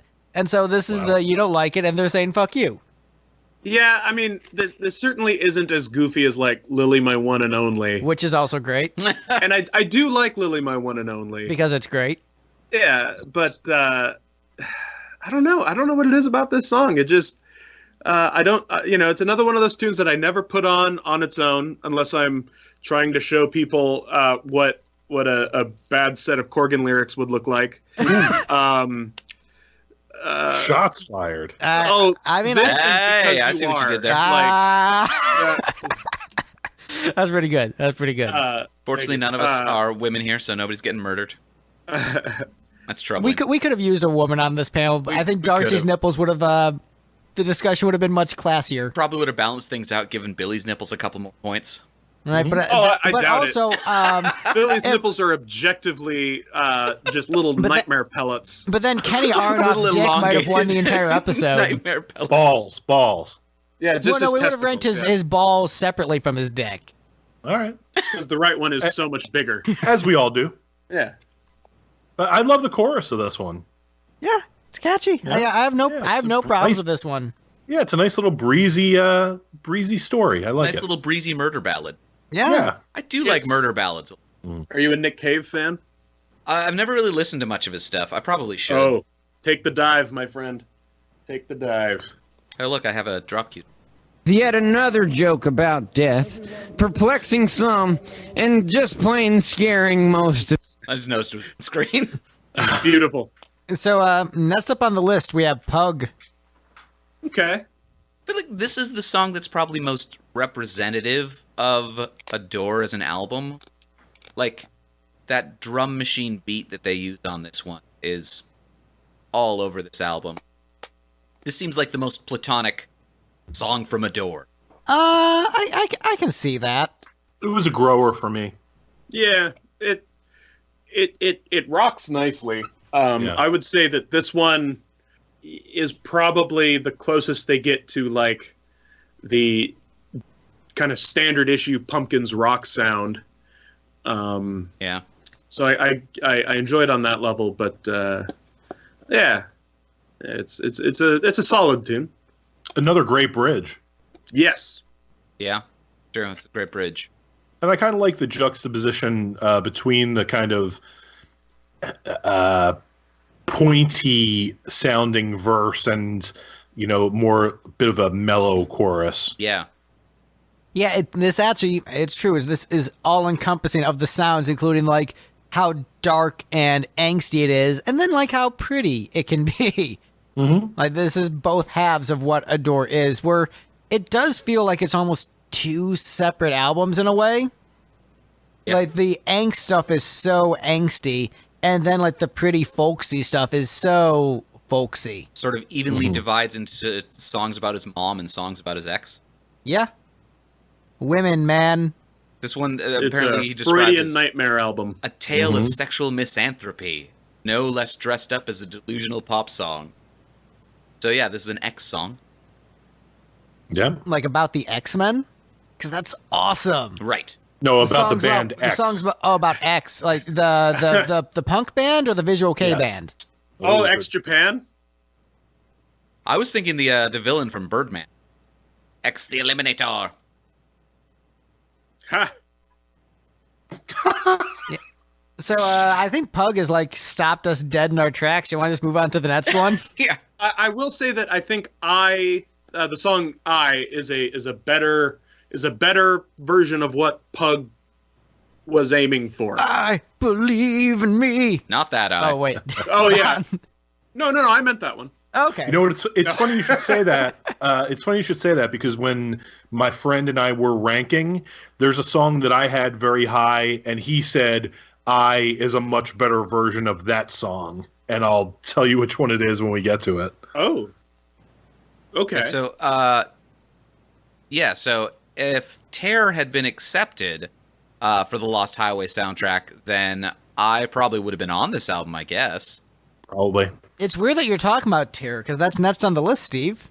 And that's the song that my friend said "I" is a much better version of, and I completely disagree. I think I disagree with that. Tear's a fucking masterpiece. I also disagree with that. Okay. It's better Disconnect. than your friend thinks, but not as good as you think. I think it's interesting that this is reusing the melody from To Forgive, but just in a much darker way.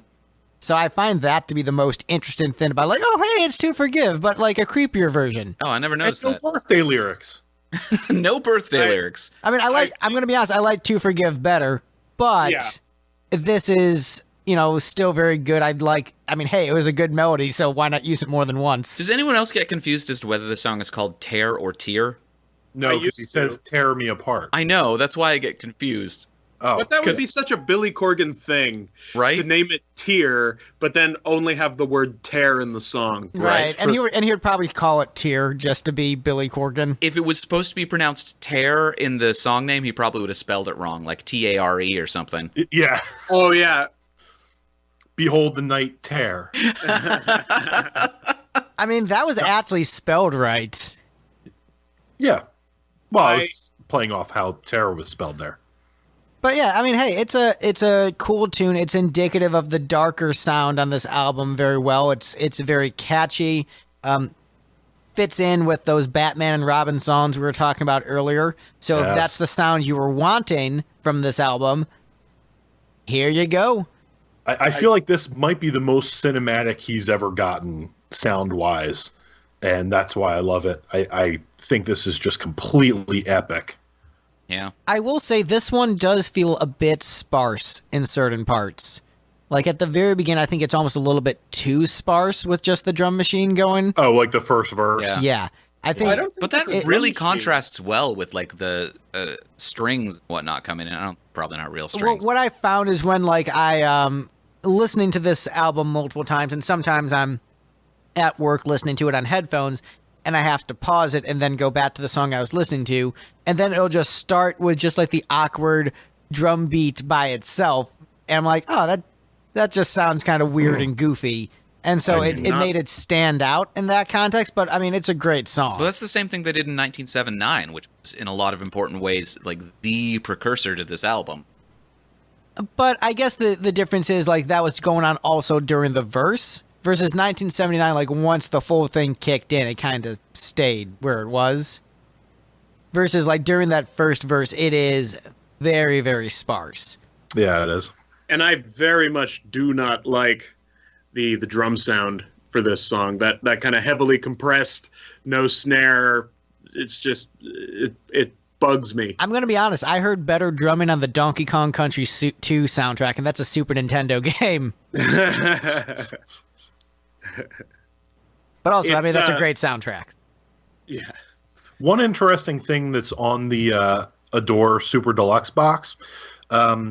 The version that's on the album proper, it was bounced back and forth between tape decks to kind of smear the sound a little bit, which is why it's kind of got that kind of layer of darkness on top of it. It's just been bounced down so many times. On the box set is like the original transfer without all the generation loss. So it's an interesting kind of cleaner version of it. Interesting. Yeah, it's weird. Yeah, any other thoughts on this one before we move on? Yeah, it's fucking great. I had this at number 12. It is, I like it way more than Dusty and Pistol Pete, and, I have it higher than Crestfallen, and definitely higher than B Nips, Billy's Nips. But it's just not, I don't know. You know what? Another great version is also on the Adore Deluxe, and it's a live version, I think, on the 6th disc. And I think all that stuff's on Spotify. The live version of this is completely worth listening to. So good. 7-minute version in Sao Paulo. Wow. Yeah, that's it. I could see that being pretty awesome. Yeah, it was one of the highlights of the live show. You mean Transmission wasn't? Oh, Jesus Christ. My first 2 Pumpkin shows, I had to sit through fucking Silverfuck in 95 or 96 and then Transmission in 98. And that is an hour and 20 minutes of my life I will never get back. But with Silverfuck, you at least have Jimmy's blistering drum part. That's true. But like while I was sitting there, I was like, I would rather be listening to Bat Out of Hell 2. I mean, that's fair. Bat Out of Hell 2 is the best album in the 90s, so I don't blame you. Let's give I Would Do Anything for Love another shot. It's all right. Love that song. It's really great. Song. So next up on the list, we have Shame. Was this what it, number Gavin? are we at? This is 5. Nice. Okay. Yeah. No. The song that I was pissed about the placement of was Dusty and Pistol Pete. Oh, okay. Yeah, no, the song that I'm pissed about the placement of will be coming up soon. Well, I know it. Shame is number 3 for me. It broke the Darcy nipple barrier. It's I think I tend to enjoy songs that I kind of get entranced by. Yes, it's so hypnotic. Exactly. This is an incredibly hypnotic song. It's Billy tends to have these great. I think Billy's at his best vocally when he's got these kind of free-flowing parts, a little sparse, and he can kind of play with the spacing of lines, and Shame has a nice kind of breezy vocal bit. Yeah. It's a beautiful song. It's one that I wish they were performing now. I'd love to hear what they would do with that song now. Yeah. I think it could be a real highlight of a live show, and for me, it's a highlight of this album. So good. Can we get a shout out for my friend Fritz? He's my my Pumpkins friend. I have a funny story about this. Yeah, absolutely. I'm pretty sure it was on our way to see this tour, and he fucking hated this song. And I had made a Pumpkins mix for the car where I artificially extended the song to maybe 20 minutes. Harsh. Did you just loop the intro, or what'd you do? I at a certain point near the end, when there's an instrumental bit, I started to loop that so that it wasn't so obvious off the bat. See, And I then would it was love just- that, though. That'd be a good, like, falling asleep, Totally. Yeah. I was Totally. saying my one critique of this song is it might be a little bit long. Like, teenage me always dug it, but like going back listening to it now, I'm like, this song takes up more time than I really have the patience for right now. So you're saying the 22-minute version isn't your bag? I don't know. I would have to hear it, I guess. So Also- I would hope that it would segue into like most of I Would Do Anything for Love, but I won't do that at some point. But I wouldn't hold out high hopes.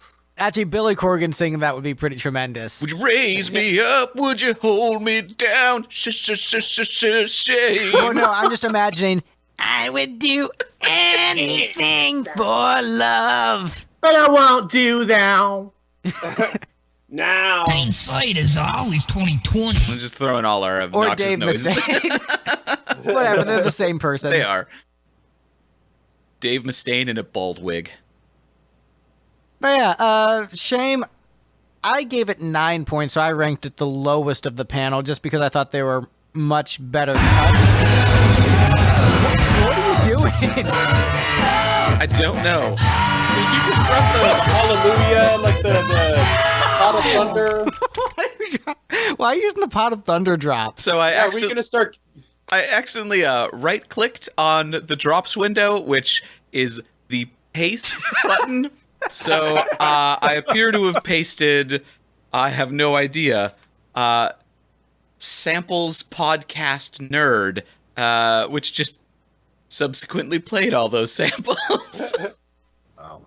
Man, I'm bummed there wasn't a That's Nice for Daddy in there. I don't have that one. By Yeah, the way, speaking of Meatloaf, do you remember that song that Meatloaf did with Smashing Pumpkins? You know, I don't recall it. What was it, Craig? It was With Every Paradise by the Dashboard Light. I thought it was just I would do anything for love, but because Oh, Yeah. I see what you did there. Yeah. I would do anything for love except the shimmy shakes, the Jimmy Jakes of Of blah, Consequence. blah, blah. Consequence. Thank you. Well, I mean, you could also go with All Revved Up and Nowhere to Go. Ah. Scene 2, if you're going to go that route. Okay. So yeah, Or the- Shame. Any other thoughts? Shame on It's all of brilliant. us. Yeah, it's great. It's great. All right, so and as I was telling Steve before this podcast, and Craig and Gavin, this is out of every episode we've done, this is the one where I'm the most shocked with the rankings, where I thought there was a song that was the clear winner by a wide margin, where nothing else was even close to it. What number are we on? Number 4. Oh, no. It's still It high. can't be. It's No. still high, but this, I'm like sincerely shocked. I've never been this shocked. And I'm used to like Steve's like bullshit opinions, like, oh, let's stay together. Yeah, I'm gonna put that at the bottom of the Al Green album. I'm like, all right, whatever. I'm used to that from Steve, but he's a Pumpkins fan. I am Wait. shocked at this. Oh, is this going to be what I think it is? For Martha is next on the list. You guys are fucking insane. I am so okay. confused. Like, you guys supposedly like this band. I like Yes, this I love song. this band. I like other songs on this album better. That is It's no Space Boy. that.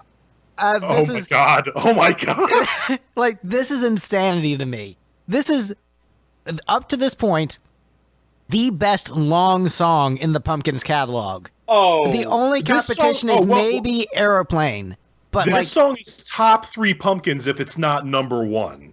Just in general? Yes! no. This song is Sir. fucking incredible! yeah, no, No, this it's- is brilliant. This is Steinman level brilliant. That- Like, this is a that long quiet- song that doesn't drag by the That Pumpkins. quiet piano build up to right before those fucking guitars blare in. That build is really good. Have you guys listened to this? Yes, I'm waiting to hear. You know what? I heard it once, and then I put it on the discard pile, and it was never on my playlist, and didn't bother listening to it like, again. in terms of like pure emotion, it is the most successful song on the album. In terms of catchiness, it's incredibly catchy. It's got it moving, all. it's beautiful, and also bitchin' guitars on top of the beauty. Like, Oh my I would God, have been that fine if it was just guitar- beautiful, but then the bitchin' guitars too? The guitar, and by the way, that guitar orchestra overdub thing is isolated on the box set. You can listen to it over and over. Oh, god damn! I know what I'm doing when I hang up with you guys. I'm pulling out the Adore booklet to that special page, and I'm listening to the guitar for Martha. And you know what? I'm also going to posit a theory about this song, which actually might dock at some points for the panel. But I have a theory that because of this song is why we have the Martha scene in Batman v Superman, because Zack Snyder is a Smashing Pumpkins fan and was probably listening to this and thinking about dead mothers named Martha and thought, wait a minute, Superman and Batman both have a mom named Martha, just like Billy Corgan. Now I will compose this dark operatic moment. Now I'm just picturing like Batman shouting random Smashing Pumpkins references. The end is the beginning is the end. I mean, but If couldn't- you have to go. Look, I could see Batman sitting at a grand piano playing for Martha. I could see it. Do you And come have on, to a highlight- go? a highlight of Don't this say past tour. goodbye. But yeah, I haven't seen any of the live versions yet. yeah. But I to me, need this to. is like when I saw the Pumpkins live. This was a standout from the concert.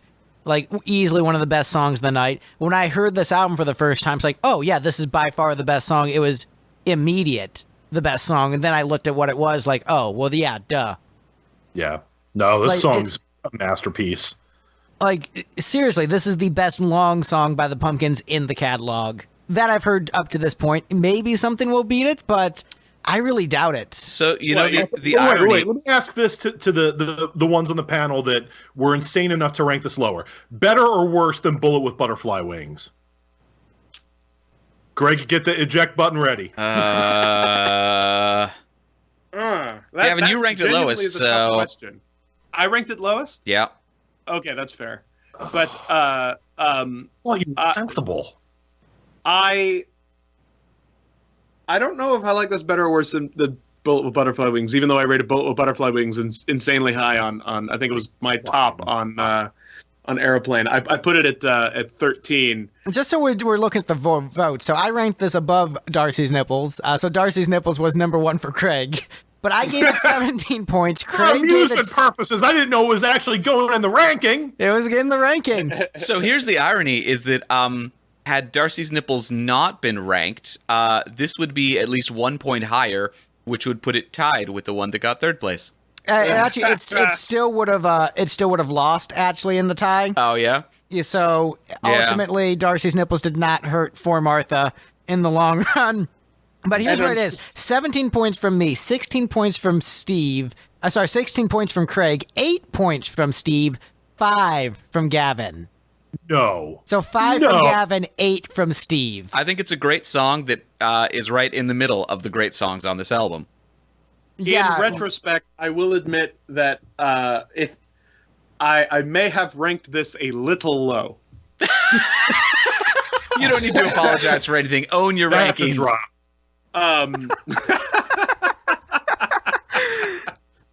But because it's a beautiful song, and it of course being the most direct ode to the death of Billy's mother. So it is a very emotionally resonant tune, and it's got a great chorus, and I may have rated this one a bit low. I wouldn't put it in my top 3, but maybe only giving it 5 points was a little drastic. Your ranking is an insult to the dearly departed. I have never been this shocked. Sincerely, out of all the stuff we've done, and I've done podcasts with Steve where I'm used to bullshit opinions from him, but not like this. This was a level I wasn't expecting. Well, and to be fair, Greg, I'm used to bullshit opinions from you both because I listened to the Siamese Dream episode, and in any universe, mayonnaise is number 1. Always. I mean, I like sandwiches too, bro. It's okay. I wouldn't put Mayonnaise number 1, but Mayonnaise is definitely a brilliant song. I haven't heard the Siamese episode, so I don't know where it's ranked. And actually, I will say this: Mayonnaise has grown on me over time. Mayonnaise should not be growing on you, Greg. That is you should take a bath. You need a little more showering, sir. Yeah, it's fair. But I'm saying the song, I probably, because I didn't have the nostalgic attachment to it, I was like, all right, whatever. This is a song with a dumb title with lyrics that don't mean anything. It's kind of catchy, I guess. But in retrospect, I do see how it's great. It's beautiful. But if you don't understand For Martha from the get-go, like damn. Oh no. I feel like I understand For Martha, and I give it a lot of props. Care. I'm just saying that as great as this song is, this isn't even the best song that Billy Corgan has written about a dead family member. What were the... Space Boy's the other big one. I didn't He's dead? He's dead? I thought he was alive still. Oh, I thought he was. I might be wrong. Damn it. Yeah, no. You're probably thinking Bowie had a half brother that died, and he wrote a song about. Space Boy, I Miss You implies that he's gone. Well, he just hasn't seen him in a while. All right. It's he hasn't gone home for the holidays. He's been on tour with his, successful band. I love that you hinted that he might have mixed up Billy Corgan with David Bowie. Well, I'm sure Corgan would love that. Yeah, he would. Around this time, Corgan was a guest on the Bowie's 50th birthday show at Madison Square Garden. Oh, there you go. They did. What did they do? Corgan. They did All the Young Dudes, and another song. Was it Gene Genie? I think it was Gene Genie. I think it was, yeah. Which there's so many other Bowie songs I'd rather hear Corgan sing on, but Wow. But yeah, all right. So maybe Mayonnaise was ranked a little bit too low by me, newbie Pumpkins fan who didn't know better. But y'all should know better. You've had this album for years. This is bullshit. This is the number 1 song on the album. Yeah. It just, I don't know. This is the number 1 song across all the Lipstick Panel episodes. Whoa. Have you heard Sure Know Something? Uh-huh. Oh, that's easily the best of Dynasty, yeah. No, it's not. All right, fine. I had a problem with that episode, too. Fine, Dirty Livin'. I love Dirty Livin'. Dirty Livin's great, too. Magic Touch is above Sure Know Something for me. No. Charisma? Oh, yeah. No. Magic Touch? Oh, come on. Magic Touch is great. Don't get me wrong. I do love Magic Touch, but Sure Know Something is... there's something magical about that chorus. I don't know what it is, but it's a magical chorus. But you know what's even more magical? For Martha. As someone who cites Sure Know Something as my favorite Kiss song, if someone wants to argue For Martha is better than Sure Know Something, I'm not really going to fight that too hard. Oh yeah, I personally like Sure Know Something more, but yeah, For Martha is really damn good. Yeah. But whatever, 4th place. So next up on the list. Gun to my head, album version of Black Diamond, probably better than For Martha. No. Whoa! Album version? Oh, yeah. The album version, where it's a doom metal song. I have, what I said about never being more shocked in this podcast? Come on, Greg. I can't continue with the list. I'm ready to get kicked in the nuts 3 more times. You're the one who doesn't really like Kiss and loves the Pumpkins and wanted me to go through the catalog. I am so I don't know what to feel right now. They just really impressed me with their one doom metal song. Greg, as someone who I feel like you don't have much room to talk about shocking hot takes, Mister. I don't like where boys fear to tread. How is that shocking that I like a band that's cohesive and plays together in time? Damn, what an edgy opinion. I do love that he is totally based his opinion on the song on the opening 10 seconds. Right, the intro. Seconds, And never got past that. The song hasn't even started and yet. the rest of it is like, hey, are you ready for slow plotting and not that catchy? Here you go. Insanely catchy, sir. Any DM. All right, so An esoteric reference I probably should have made. next up on the list, a song that's not as good as For Martha. But actually, I mean, my top 4 are the top 4, so I shouldn't be true. that pissed off. It just means I was right. But next up on the list is Daphne Descends. Okay. Another masterpiece. Yeah, this is a great song. I believe the Pumpkins played this live when we saw them. And When? I think they played this in Nashville. On Shiny and Oh So Bright? No. You know what? Maybe it just felt like they played it live, and that this song just grabbed me so much when I re-listened to the album. But it's a fantastic tune. It just, I guess, The Ebo. there's something about it where just There's a lot of Ebo on this album. Oh. You know what the most magical thing about this song is, though?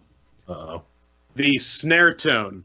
It's like almost the exact same snare tone as One Headlight by the Wallflowers. Oh my goodness. Huh. Listen to them back to back. I love that sound. It is the epitome of 1997. Yeah. I mean, considering the way albums were being produced at that point, it could be the same snare tone for the most part. It could very well be. The same Hell, yeah. sample replacement, possibly on top of the actual drum. Could be. But yeah, really good, menacing, driving song, great vocal layering, great guitars. This is in terms of, the darker, heavier side of the album, I think this is the best you're pretty much going to get in terms of it being a really dark, creepy kind of song. Yeah, it's great. And he's got some nice, really high harmonies going through. Just, yeah, this is a killer. Standout. Put this on a playlist with The End is the Beginning is the End and, a few of the other songs. You could make a pretty solid, creepy rock album from a lot of these cuts. You know what? It's funny you mentioned that because after the Pumpkins broke up, I made a 2-disc best of for me, but I cross-faded a lot of stuff. Pro tip. Disc 2, open it with Tonight, and on that last then to drop Daphne in Descends? No, the drums from Glass and the Ghost Children, which you'll get into. But my first disc opened with The End is the Beginning is the End, and as that last chord was ending, the feedback from the beginning of Daphne Descends came in, and it was the best crossfade ever. That does sound pretty great. Killer 1-2 punch. That's probably why I mentioned them together, because I could see them flowing together well. Oh, yeah. Oh, man, it's so good. The drums on Glass and the Ghost Children, as I just have to mention them as a drummer. Goddamn. One of Jimmy's many shining moments. I tore that thing apart trying to learn it and eventually did, and it's such a satisfying thing to play. But is it as good as Peter Criss playing Parasite, though? Say it again? But is it as good as Peter Criss playing Parasite? Oh yeah, and I'm someone who I love. I do love Peter Criss's drumming, but Glass and the Ghost Children. You'll hear it. You'll love it. If you don't, then there's something wrong. That's fair. I mean, I'm not super into the alternative rock pulse. I guess would be the way I would describe it. Just the general pulse and energy of a lot of the music. So that's why Gish didn't grab me at all. Or the Rat in a Cage song. Yeah, it's like that just drumming vibe. If you don't like the pulse of Van Halen, that's the only thing you're going to get from the band. So tough shit. And so for me, a lot of the 90s alt bands had that same sort of pulse of those 4 songs on Gish that are the exact same song. So it's... Jeez, what? Tell me I'm wrong. Which 4 songs? I can't think of 2 songs that sound alike. I Am One, Siva, I think. Different. Tristessa.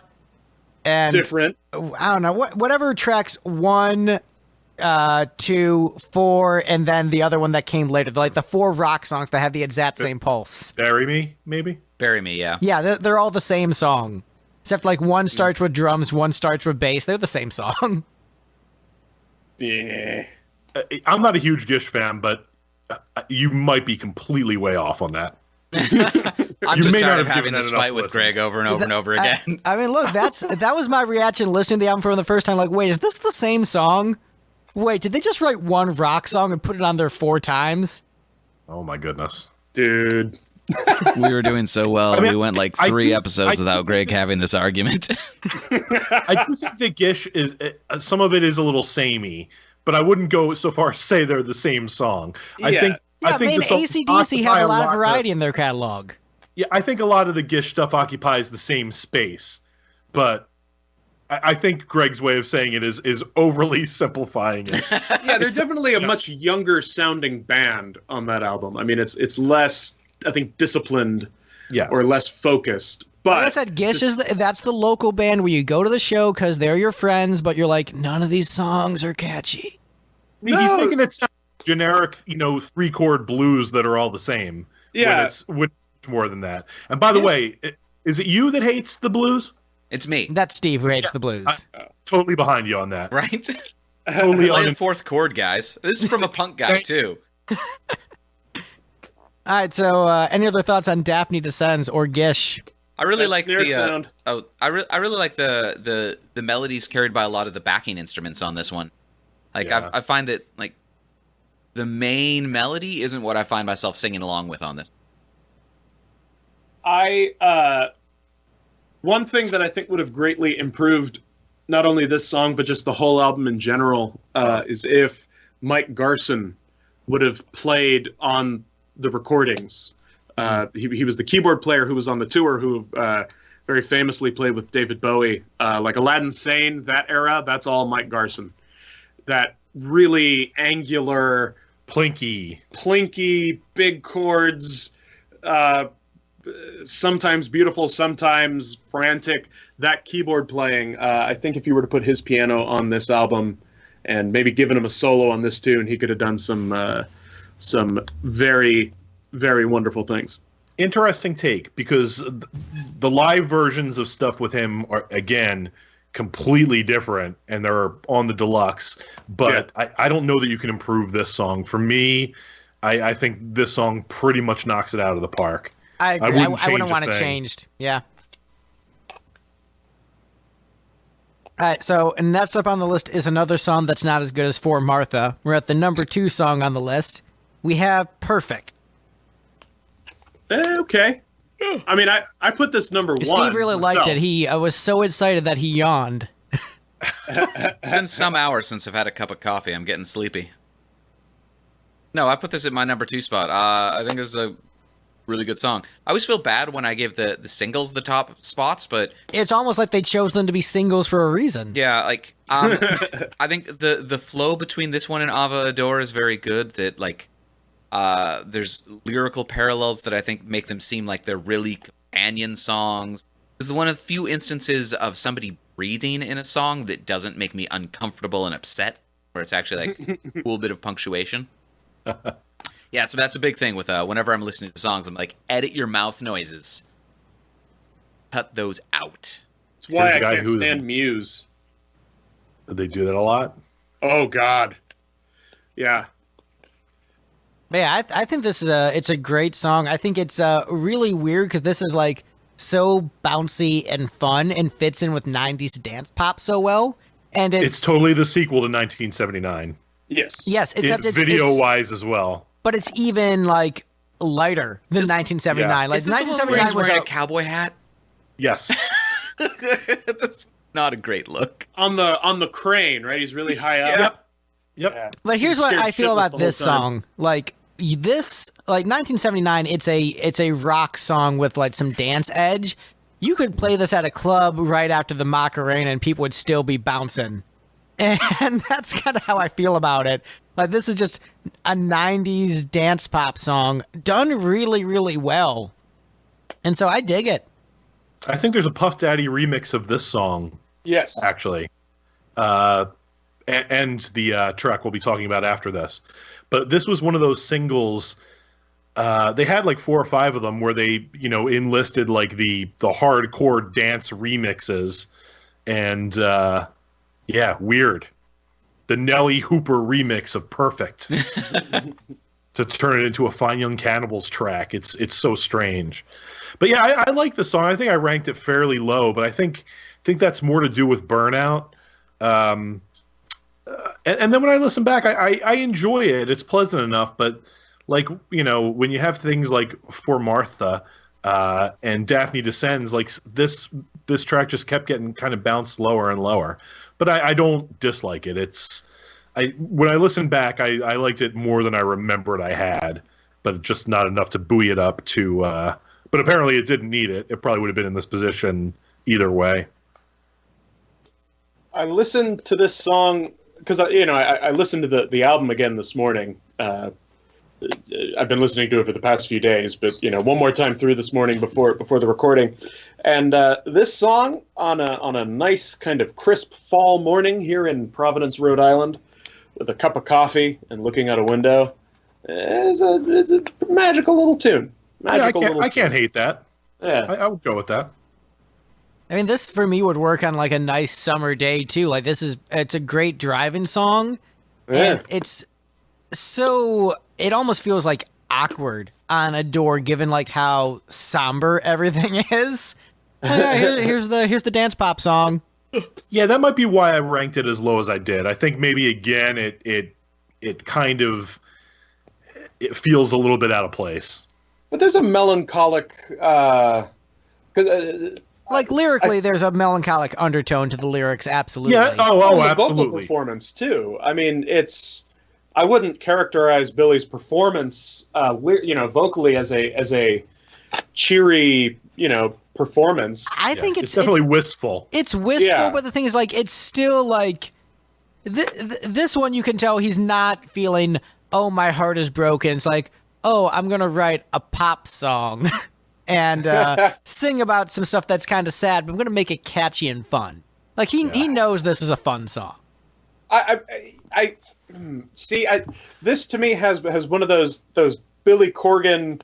It's one of the Billy Corgan moods that I really like, where it sounds upbeat, but over the top is this floating kind of sad vocal bit. John Lennon does that quite a bit too.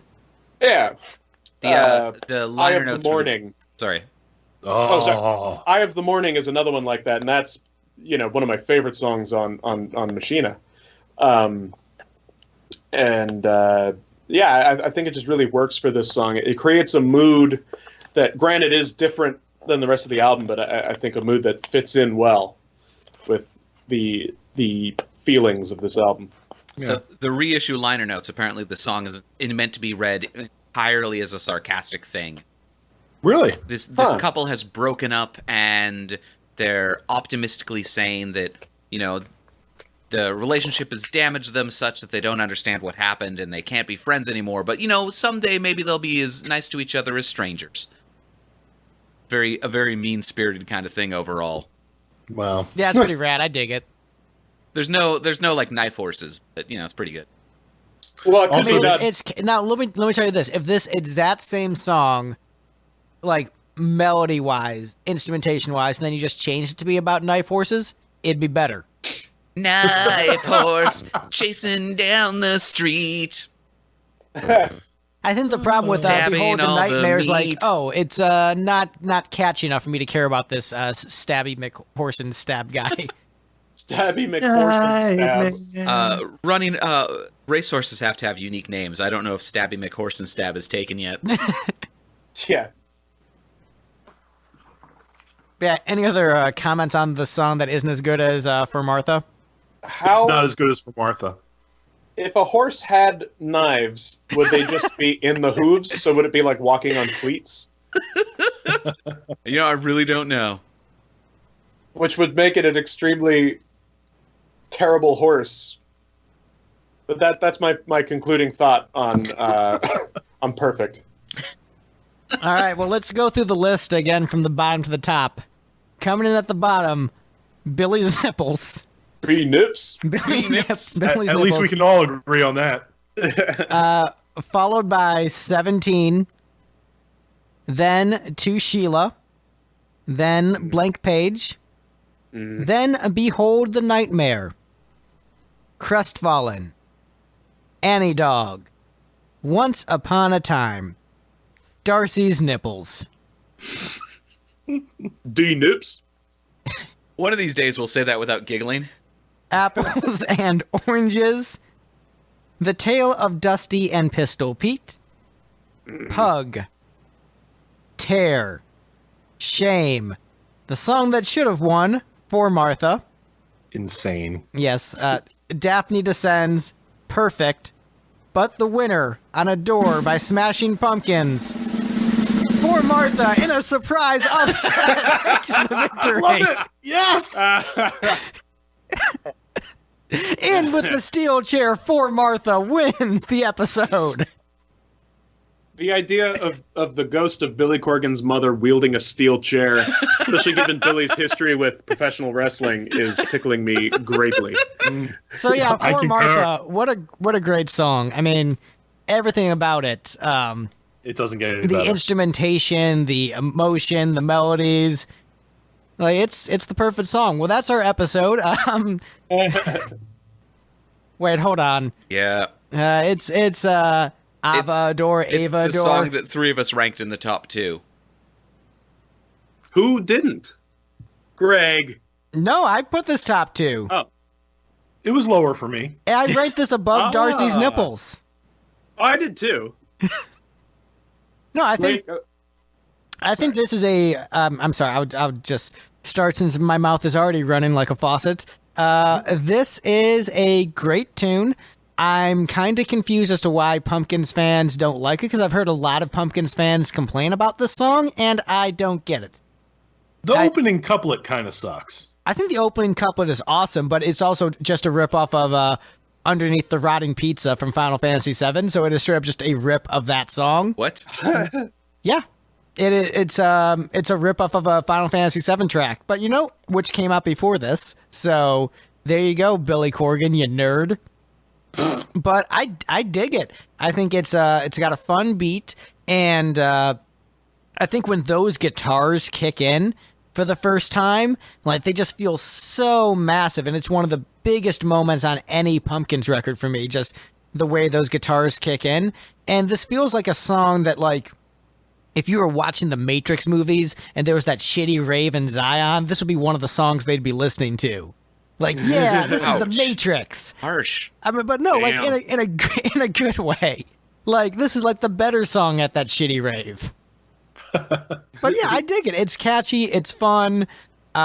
It completely sets your wrong expectations for what the album is.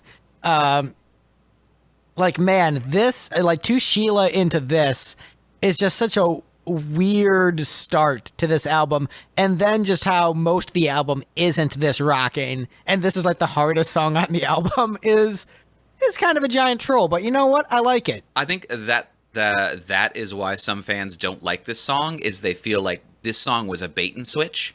That they were like, new Smashing Pumpkins album, yeah, Ava Adore is the lead single. It's gonna be hard rocking and like darker and gothier, but still super heavy and cool.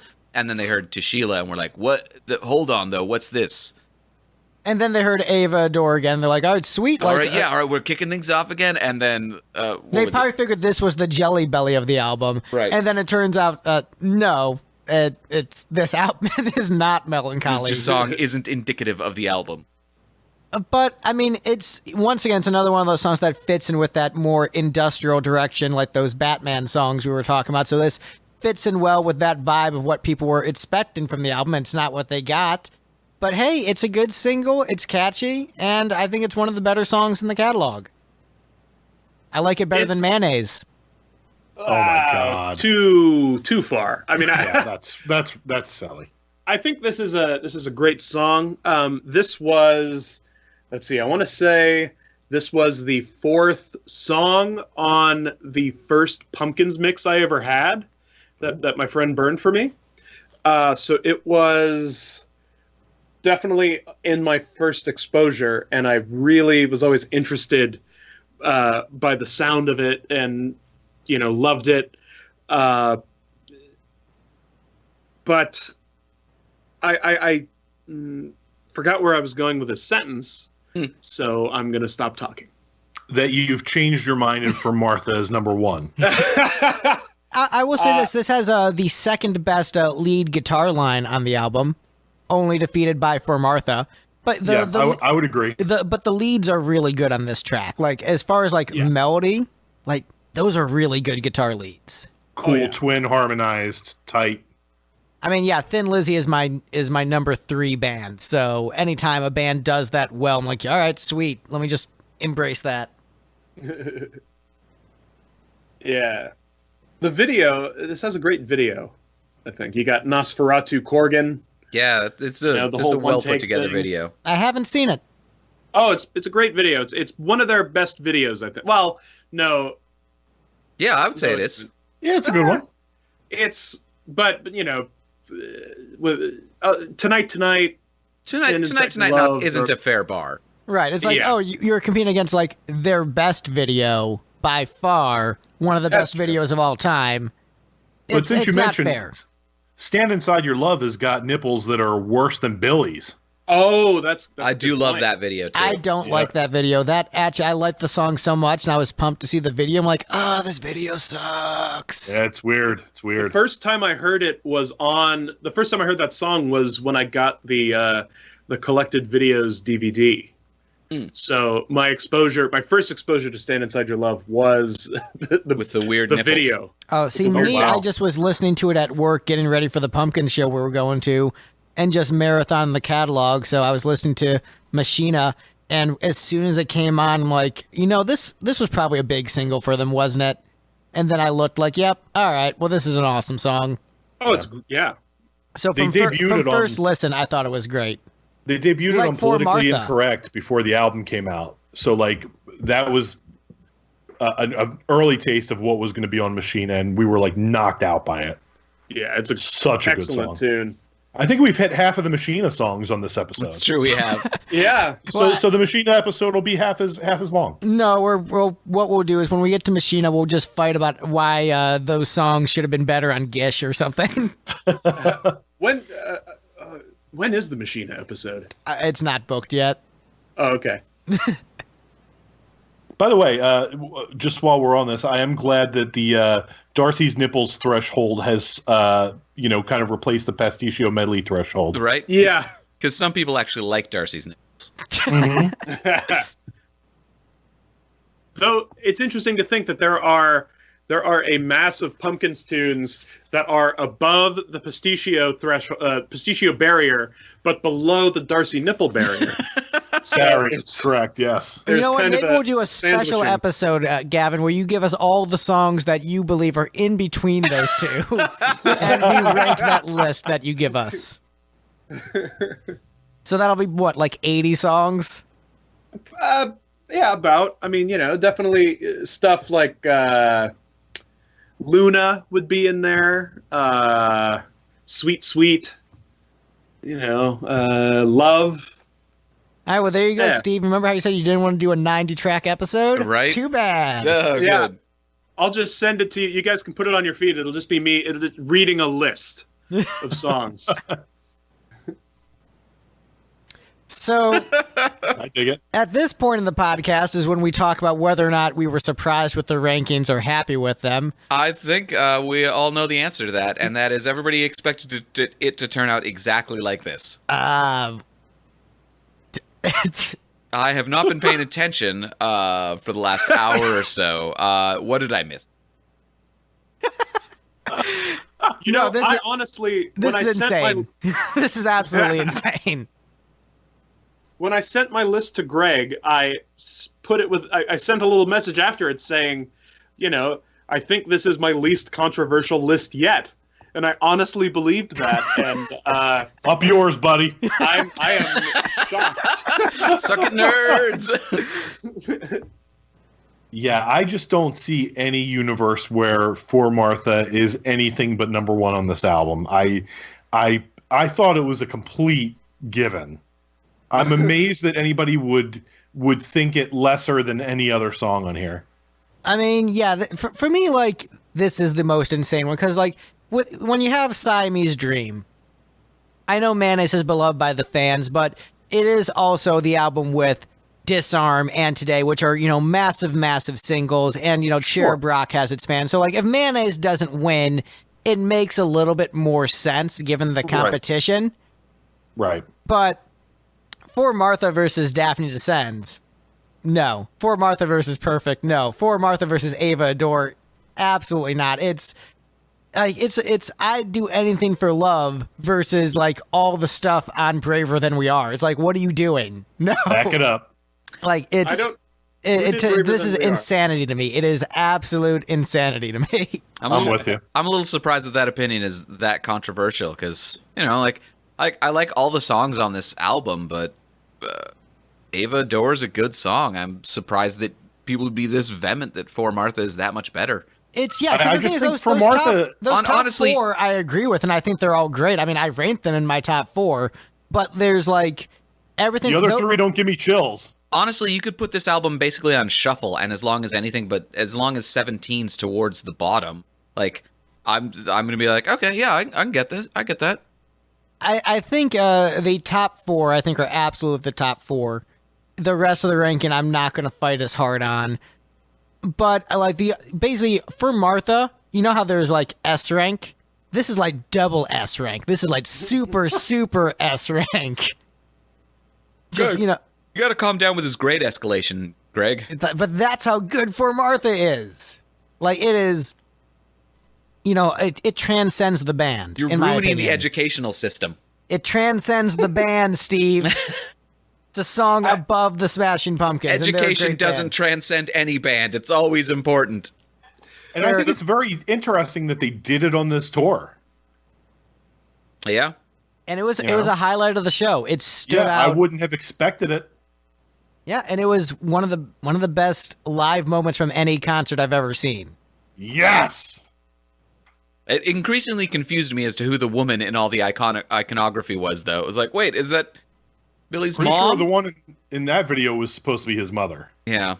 As you're watching her, like, go up the staircase and then come down a little bit and then keep going up, I pretty much assumed that was her saying goodbye to him and dying. Right, but it was like the same person who was in all those other videos and was like, wait, is she his mom all the time? It's Freudian. You want to fuck your mom, dude. At least Billy Corgan does, I guess. Oh, boy, this took a turn I wasn't ready for. With those horrible, horrible nipples. He's got nipples only a mother could love. All right, well, guys, I got to get going so I can make a Batman v Superman AMV with For Martha. So let's do some plugs. Craig, where can we find you on the internet? I am one half of the podcast Pods and Sods, which can be found on the Pods and Sods network, podsodcast.com. And we have a whole bunch of different sidecasts with friends and some of us lovers, and a whole bunch of stuff there. Interviews, track by track. Our opinions are way more in line with those of a Greg when it comes to things like For Martha. So if that's the kind of sensibility that you enjoy, there should be some episodes there you'll like. And for Pumpkins fans, there's a Pumpkins episode we did within the last year, which my friend Fritz and I did our top 10 Desert Island Pumpkins picks. Again, people on this panel would disagree with them. That's all I'll say about that. Yeah, I was okay with most of them. Yeah. Thank you. And Gavin, where can we find you on the internet or on the road? You can find me on the internet. I am 1/6 of the band Bent Knee. On the road, I'm not sure when this episode is going to drop, but if it's Honestly, anytime, I'm not either. Okay, well, if it is any time in November of 2018, I will be somewhere in the in the North American part of the world with my band Bent Knee, opening for Haken and Leprous If it is in December, I won't be on the road. It will be cold wherever I am. You'll be busy recording individual drum tracks for every drum. Yeah, that's a good point. Yeah. I'll be in the studio for several years starting in December. BentleyMusic.com. And Steve, where can you find us on the internet? You can find us at lipstickgeneration.com and on most platforms under the name Lipstick Generation. Your iTunes, your Spotify's, your Facebook's, etc. That's where. All right. Yes, I'm applauding for myself. Thank you. How come you give yourself applause and you give me crickets? Because it's funny. All right, that's our episode. Bye. It is pretty funny.